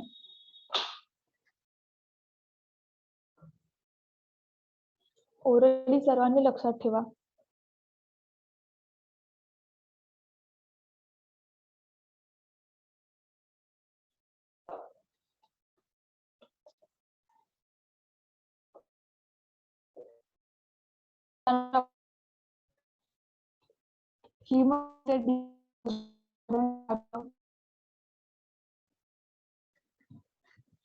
काय असतं ते बघूया.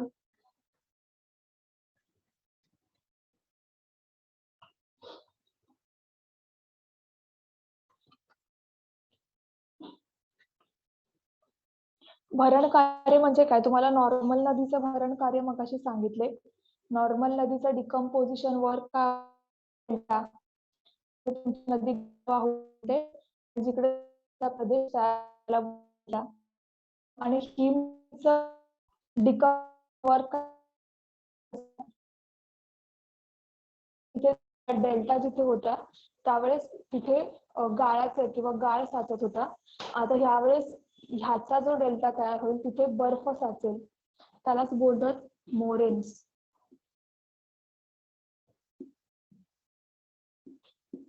Moraines, MORAIN, moraines, MORAINS. Moraines म्हणजेच काय? समजा तुमची हिम नदी वाहत येते तर ती असं त्याच्या कडेला, नदीच्या कडेला बर्फ साचवेल किंवा जे पण त्यांनी वाहून आलेले थोडेफार दगड वगैरे जे आहेत ते दगड असे कडेला साचवेल किंवा जिथे ती नदी एंड होते तिथे साचवेल, त्यालाच बोलतात moraines. MORAINS, moraines.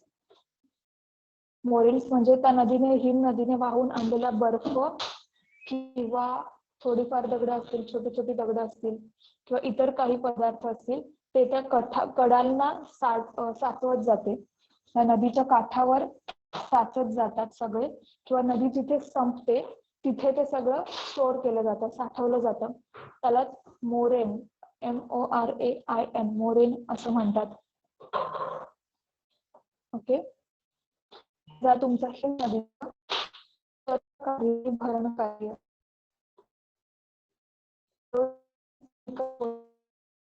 Horn, cirque, aretes, hanging valley, crag and tail आणि डिकम्पोजिशन मध्ये येणार मोरेन्स, MORAINS,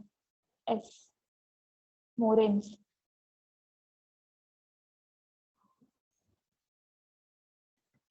हे होतं हिम नदीबद्दल. आता आपण वाऱ्याबद्दल बघूया. वाऱ्याच्या क्षरण कार्यामुळे कोणती भूरूपे तयार होतात किंवा वाऱ्याच्या भरण कार्यामुळे.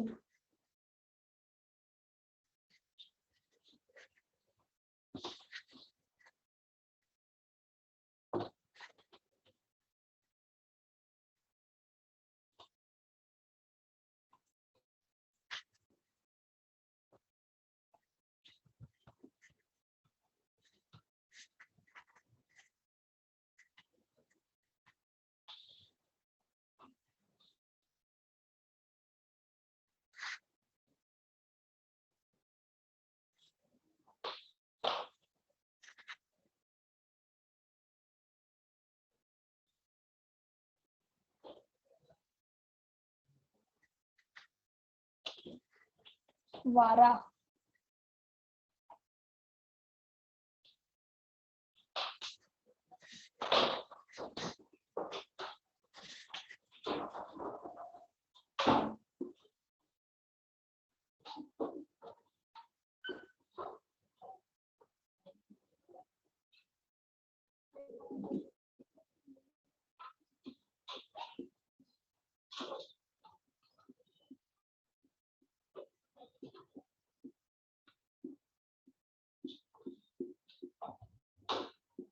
वाऱ्याचे क्षरण कार्य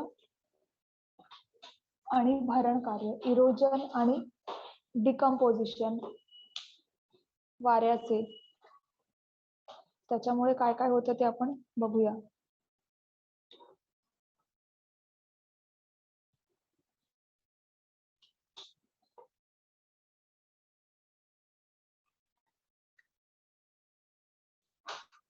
वाऱ्याच्या इरोजन मुळे काय काय होतं. एक असता मशरूम रॉक.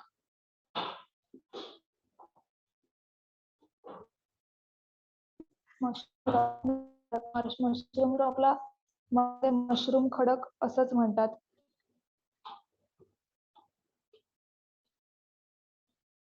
त्यानंतर आहे यारदांग.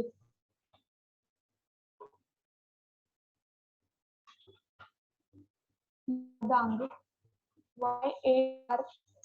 YARDANG, यारदांग. पहिलं आहे मशरूम रॉक.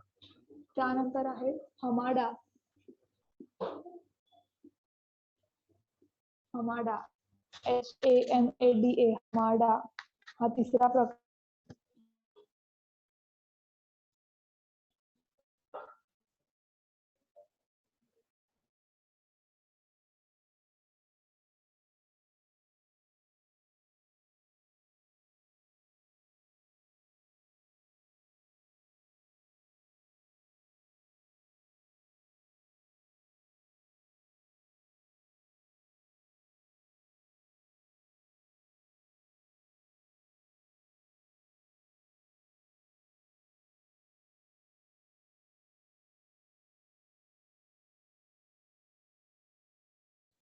मशरूम रॉक म्हणजे तुम्हाला मगाशी मी सांगितलं, समजा असा खडक आहे, समजा असा खडक आहे, दगड आहे एखाद्या राजस्थानच्या भागात आणि इथून वारा वाहत असेल, खालच्या बाजूने जर वारा वाहत असेल तर ह्या दगडाचा हा जो भाग आहे तो झिजणार खालचा आणि असा मशरूम सारखा त्याचा आकार तयार होतो. मशरूम सारखा आकार तयार होतो का? कारण खालच्या बाजूला वारा वाहत असल्यामुळे हा भाग खालचा झिजणार, कमी कमी कमी कमी होत जाणार आणि असा तो मशरूम सारखा आकार तयार होतो. त्याला बोलतात मशरूम रॉक. त्याला बोलतात मशरूम रॉक. ओके, हे झालं मशरूम रॉक. त्यानंतर काही ठिकाणी किंवा राजस्थानच्या ठिकाणी जर तुम्ही गेलात, हे राजस्थानचं ठिकाण असं ह्याच्यासाठी सांगते कारण आपण वाऱ्याचे क्षरण कार्य आणि भरण कार्य बघतोय. कार्य वाळवंटाच्या ठिकाणी जास्त प्रमाणात आढळतं कारण ते नाहीये जास्त प्रमाणात वाळवंट किंवा जिथे सपाट जमीन आहे त्या ठिकाणी जास्त प्रमाणात त्याचा अफेक्ट होतो. म्हणून यारदांग म्हणजे काय असतं की असे दगडाचे समजा मोठा एक दगड असेल, असा एक दगड असेल समजा मोठा, आणि त्या दगडामध्ये मृदू खडक आणि कठीण खडक असे त्याचे प्रकार असतात. मग जर एखादा मोठा दगड असेल आणि त्या दगडामध्ये एक एक लाईन असेल, समजा ही मृदू खडकाची लाईन असेल, ही कठीण खडकाची, परत मृदू कठीण असं खडकांची लाईन असेल, मृदू खडकाची लाईन, कठीण खडकाची लाईन.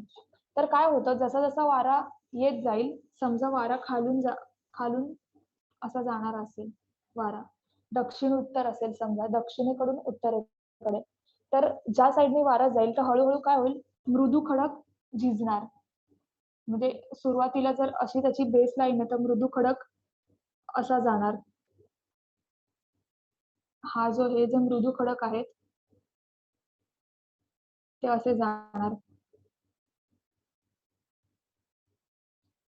असं बनणार ते मृदू खडक, कारण तो भाग झिजला जाणार. सिमिलरली जर ते हे झालं तर असं बनणार.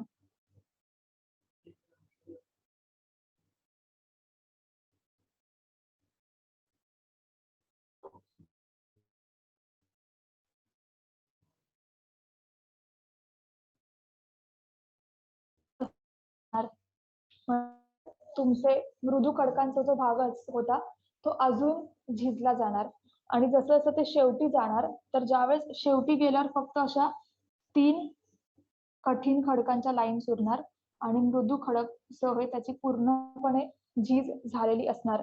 ह्यालाच यारदांग असं म्हणतात. यारदांगवर क्वेश्चन विचारलं होतं आयोगाला काही वर्षांपूर्वी, तर त्यांनी यारदांग म्हणजे काय असं विचारलं होतं. तर ऑप्शन दिलं, मृदू आणि कठीण खडक मागोमाग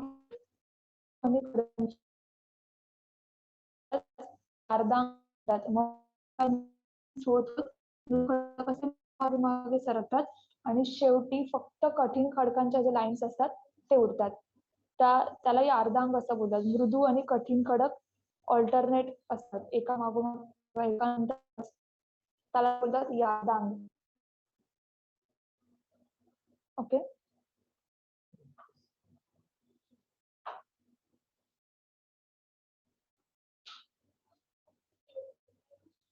मिसा अँड बट काय असतं, डोंगराचा भाग असतो.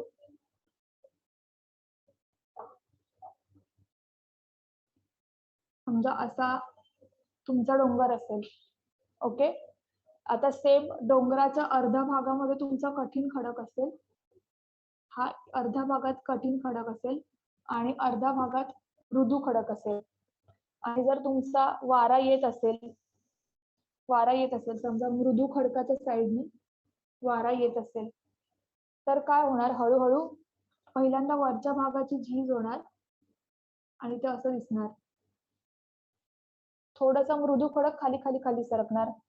सिमिलरली अजून जर थोडी झीज झाली तर तो असा दिसणार. अजून जर थोडी काही झीज झाली तर तो असा थोडा खाली आलेला दिसणार. म्हणजेच काय, मृदू खडक खाली खाली खाली सरकणार, कठीण खडक जसा आहे तसाच राहणार. मग जो उंच भाग आहे, जो कठीण खडकाचा भाग आहे, उंच भाग आहे, त्याला मेसा म्हणतात. आणि जो बुटका किंवा छोटा भाग झालेला मृदू खडकाचा जो भाग असतो त्याला बट असं म्हणतात. याला म्हणतात मेसा, MESA, मेसा. जो उंच खडकाचा भाग असतो त्याला मेसा असं म्हणतात, आणि जो मृदू खडकाचा किंवा छोटा झालेला भाग असतो त्याला बट असं म्हणतात. and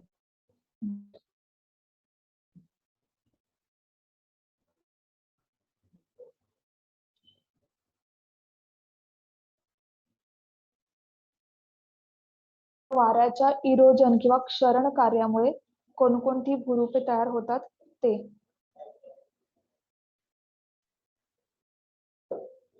आता वाऱ्याच्या डिकम्पोजिशन मुळे काय काय तयार होतं ते बघूया. याचे डायग्राम्स तुम्हाला बघायचेच नाहीत नंतर, कारण तुम्ही विसरून जाल नंतर हे टर्म्स, कारण या टर्म्स वर क्वेश्चन विचारले जातात.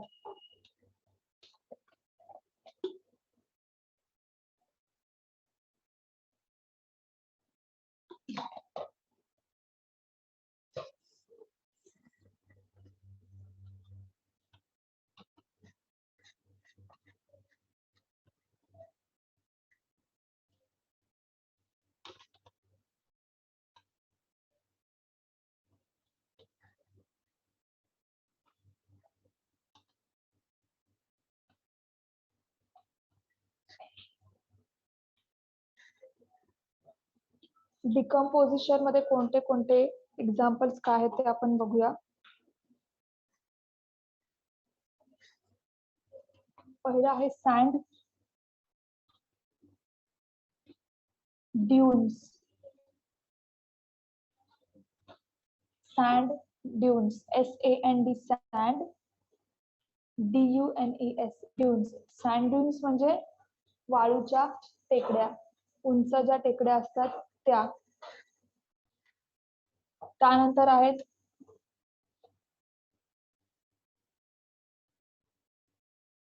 रिपल वेव्स, रिपल किंवा ट्रान्सवर्स.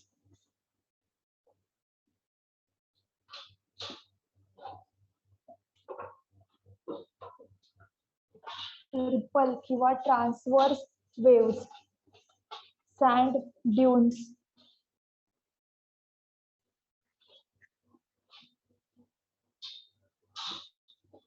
त्यानंतर आहेत सेफ, SAIF किंवा सैफ, मराठीमध्ये असं लिहितात, वाळूच्या टेकड्या. हे सगळे बऱ्यापैकी सेमच भूरूपे आहेत, थोडे थोडे मायनर त्याच्यामध्ये डिफरन्सेस असतात.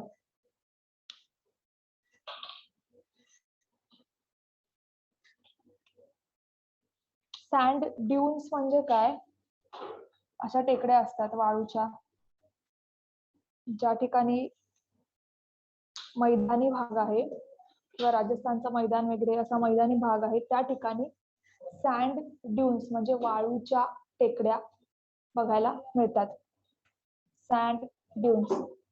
तसंच एक असतो प्रकार सेफ वाळूच्या टेकड्या, SAIF, सेफ वाळूच्या टेकड्या. म्हणजे वाळूच्या टेकड्याच असतात, फक्त आकार अशा वाळूच्या टेकड्या असतात, आकार त्यांचा वर खाली वर खाली वर खाली असतो, त्याला बोलतात सेफ वाळूच्या टेकड्या. नॉर्मल टेकड्या असतात त्याला ड्यून्स असं म्हणतात, सँड ड्यून्स. म्हणजे डोंगर, छोटे छोटे डोंगर, मातीचे रेतीचे छोटे छोटे डोंगर. सेफ वाळूच्या टेकड्या म्हणजे टेकड्या असतात, फक्त थोडा भाग वरती खाली असे झालेला असतो. ट्रान्सवर्स किंवा रिपल वेव्स म्हणजे काय? जमिनी लगतचा भाग असतो जो की वरती खाली झालेला असतो, म्हणजे जमिनीवर तुमची वाळू येते. असं कशामुळे तयार होतं? समजा ह्या बाजूने वारा आला, ह्या बाजूने वारा आला तर तुमचे सँड ड्यून्स किंवा वाळू जी असते ती ह्या बाजूला सरकते. ओके. आणि ज्यावेळेस ह्या बाजूने वारा येतो त्यावेळेस असं ह्या बाजूने वाळू सरकते. असे ते वाऱ्याची दिशा जर अदलाबदल होत राहिली तर असे रिपल्स तयार होतात, छोटे छोटे छोटे छोटे.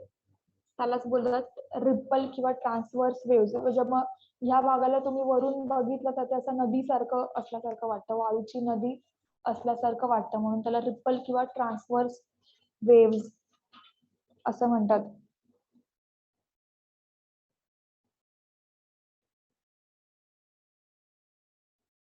रिपल किंवा ट्रान्सव्हर्स वेव्ह हे झाले तुमचे वाऱ्याच्या क्षरण कार्यामुळे आणि भरण कार्यामुळे.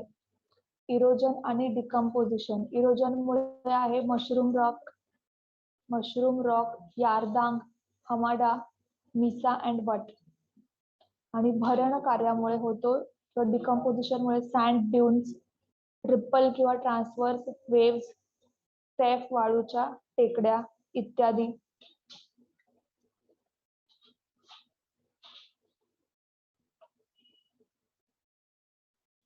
एक अजून एक प्रकार आहे याच्यामध्ये डिकम्पोजिशन मध्ये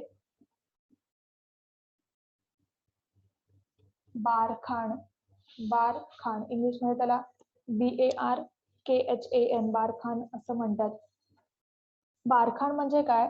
समजा हे सँड ड्यून्स आहे, असं टेकडी आहे वाळूची आणि इथून वारा आला तर काय होणार, वरून जर वारा येणारा असेल तर ह्या भागाची झीज होणार आणि हा भाग असा खड्डा असल्यासारखा असा भाग येणार.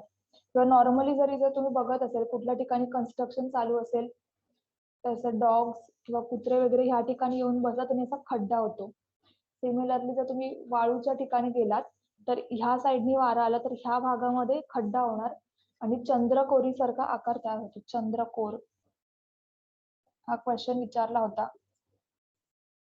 चंद्रकोरीच्या आकाराचं भूरूप कोणतं आहे त्याला बोलतात बारखाण. BARKHA. चंद्रकोरीच्या आकाराचं भूरूप तयार होतं. कशामुळे? वाऱ्यामुळे. ज्या साईडनी वारा येतो तो भाग झिजला जातो आणि तिथे खड्ड्यासारखं होतं तर चंद्रकोर तयार होते, त्याला बारखाण असं म्हणतात.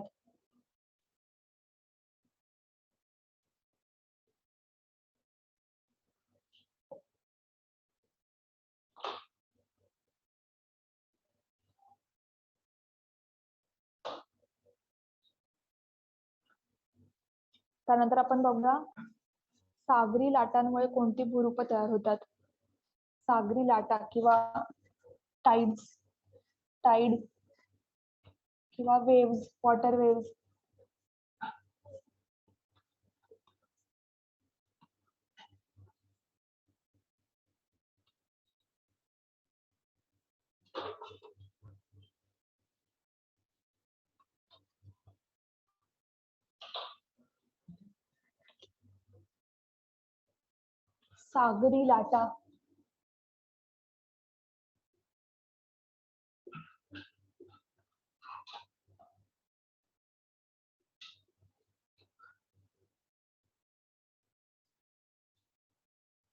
सागरी लाटा सेम त्याचं इरोजन आणि डिकम्पोजिशन.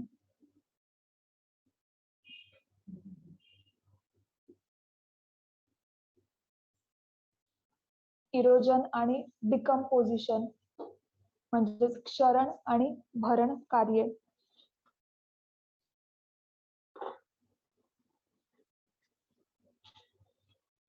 इरोजन मुळे काय काय तयार होतात?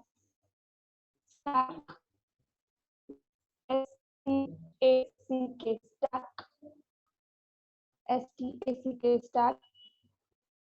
त्यानंतर आर्च,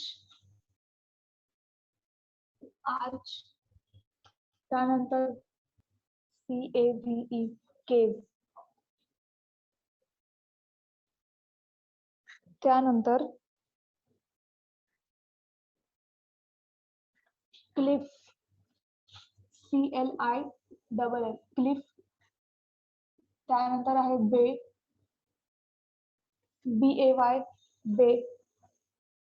BAY बे. त्यानंतर आहे ब्लो होल.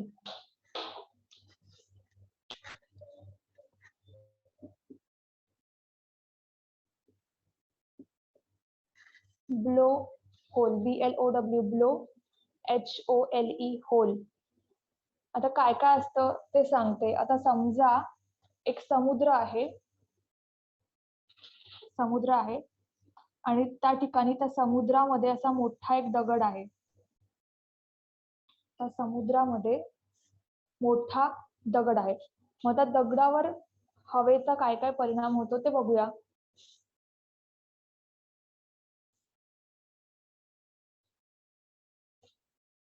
मग सुरुवातीला समजा ह्या बाजूनी वारा येणार, ह्या बाजूने डाव्या बाजूने किंवा पश्चिमेकडून जर वारा येत असेल,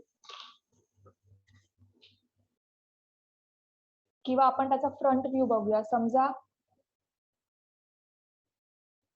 ह्याचा जर फ्रंट व्ह्यू तुम्ही बघितला, म्हणजे तुमच्या बाजूनी जर असा वारा जात असेल, तुमच्या बाजूनी इथून समोरून जर वारा जात असेल त्याला, तर पहिल्यांदा हा समोरचा जो भाग आहे तिथे खड्डा होणार. समोरून जर वारा, एखादा दगड असेल आणि त्याला समोरून वारा जात असेल, तर समोर पहिल्यांदा खड्डा होणार आणि हळूहळू तो खड्डा खड्डा जो आहे तो मोठा होत जाणार. म्हणजे सुरुवातीला जो असा खड्डा बनतो, साइड असं दाखवलं, असा खड्डा बनतो सुरुवातीला, असा. जर साइडून वारा जात असेल, या खड्ड्याला आर्च असं म्हणणार. हा जो खड्डा असतो त्याला आर्च असं म्हणतात. ओके. मग जसं जसं हा खड्डा वाहत जाणार, खड्डा जो आहे तो वाढत जाणार. सुरुवातीला छोटासा खड्डा असतो त्याला आर्च म्हणतात. त्यानंतर जसा जसा हा खड्डा वाढत जातो, असा जसा जसा हा खड्डा वाढत जातो त्याचा आकार मोठा होतो आणि हा एकदम मोठा खड्डा असतो त्याला केव्ह असं म्हणतात, किंवा गुहा तुम्हाला माहितीये, आतमध्ये अशी केव्ह सारखं असतं, खड्डा असतो मोठा, त्याला बोलतात केव्ह किंवा गुहा. ज्यावेळेस छोटा खड्डा असतो त्याला आर्च असं म्हणतात. ज्यावेळेस तो खड्डा मोठा होतो तेव्हा त्याला केव्ह किंवा गुहा असं म्हणतात. ओके. आणि ज्या वेळेस ही केव्ह अजूनच वाढत गेली, म्हणजे अशी होणार, त्यानंतर ती अशी होणार आणि शेवटी फक्त एक असा दगडाचा एवढा भाग उरणार. असा दांडा, असा एक फक्त बॉक्स उरेल दगडाचा. ज्यावेळेस संपूर्ण दगडाची झीज झालेली असणार, पहिला छोटा खड्ड्याला आर्च म्हणणार, त्यानंतर तो खड्डा वाहत असं सी आकाराचा बनणार तेव्हा त्याला केव्ह म्हणणार. आणि ज्या वेळेस हे दोन्ही भाग हे सगळ्यांची झीज झालेली असेल त्यावेळेस असा फक्त बॉक्स उरणार, त्याला बोलतात स्टॅक. हा जो बॉक्स असतो, तुम्ही डायग्राम काढून घ्या, जसं जसं मी सांगते तसं ऍरो करून त्याला नावं देत जा. हा जो भाग उरतो, उभा जो भाग उरतो त्याला स्टॅक, STACK, स्टॅक असं म्हणतात. ओके.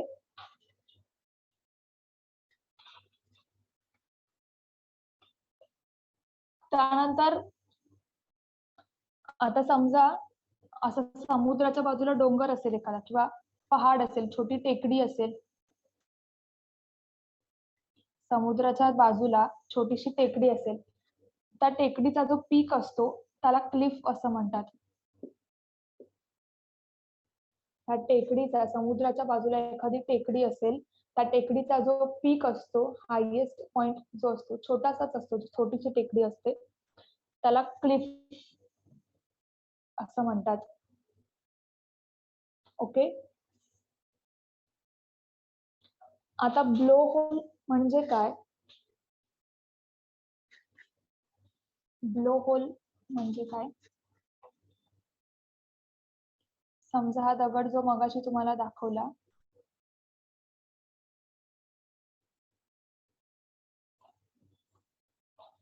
ओके, तर त्याला अगदी सुरुवातीच्या वेळेस हा दगड जो असतो ना, छोटा आहे, असा छोटासा आहे. ओके. तर सुरुवातीच्या वेळेस काय होणार की समजा आर्च, समजा इथून असा छोटासा खड्डा झाला, म्हणजे आर्च जो असतो तो मोठा खड्डा असतो, अगदी जर छोटासा असा होल सारखा खड्डा तयार झाला, छोटासा एखादा दगड असेल समजा, तो दगड खाली पडला आणि छोटासा खड्डा तयार झाला आणि तो खड्डा मोठा होत होत होत होत असा होल तयार होतो. ओके.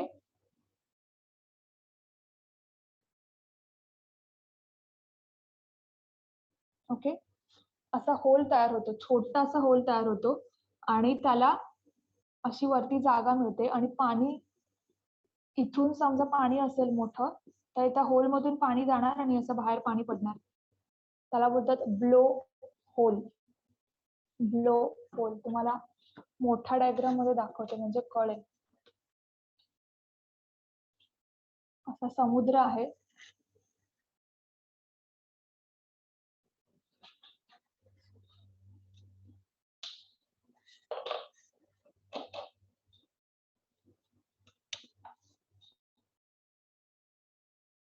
समुद्र आहे आणि असा छोटासा दगड आहे.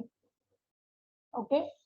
त्यावेळेस इथे समजा होल पडला छोटासा, तर तो होल वाढत जाणार. जसे जसे झीज होणार तसा तसा होल वाढत जाणार आणि जर वरचा कडा जर त्याला जवळ असेल तर तो इथे होल जाणार आणि पाणी आतून शिरून आणि असं बाहेर पाणी पडणार. हे रेअरली बघायला मिळतं.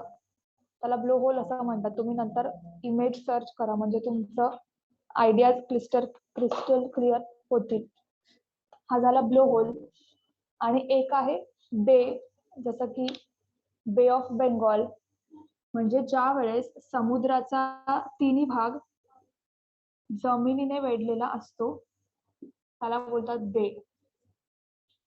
समुद्राचा तिन्ही भाग जमिनीने वेढलेला असतो.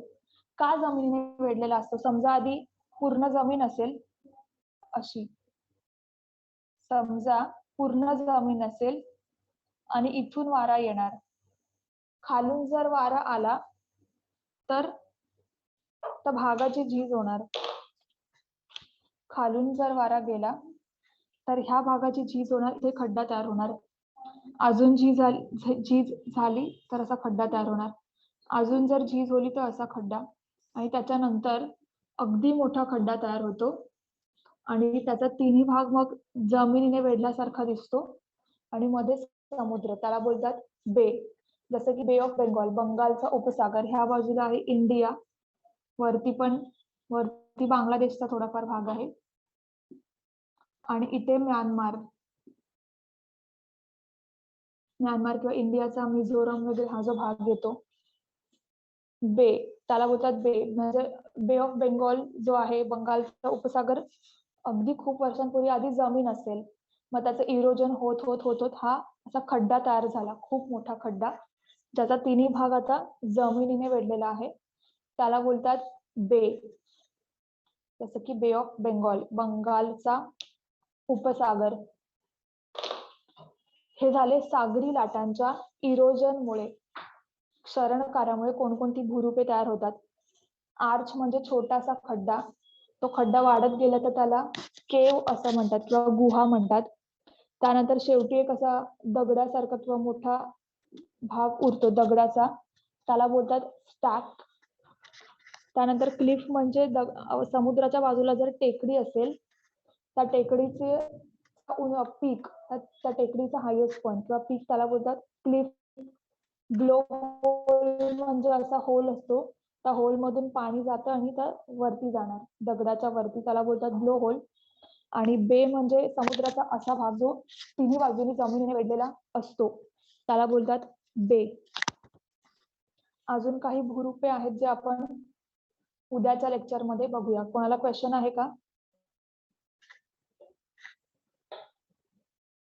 कोणाला काही प्रश्न आहे का?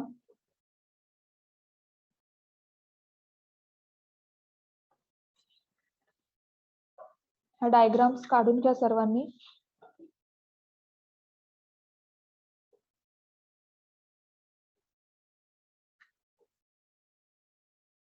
सो आपण इथे थांबूया आज.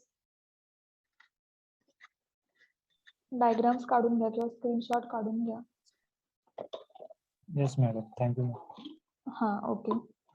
तुम्ही याचे इमेजेस लगेच सर्च करा. लेक्चर झाल्यानंतर जेवढं मी सांगितलं त्याचे इमेजेस सर्च करा, म्हणजे तुम्हाला क्लिअरिटी येईल.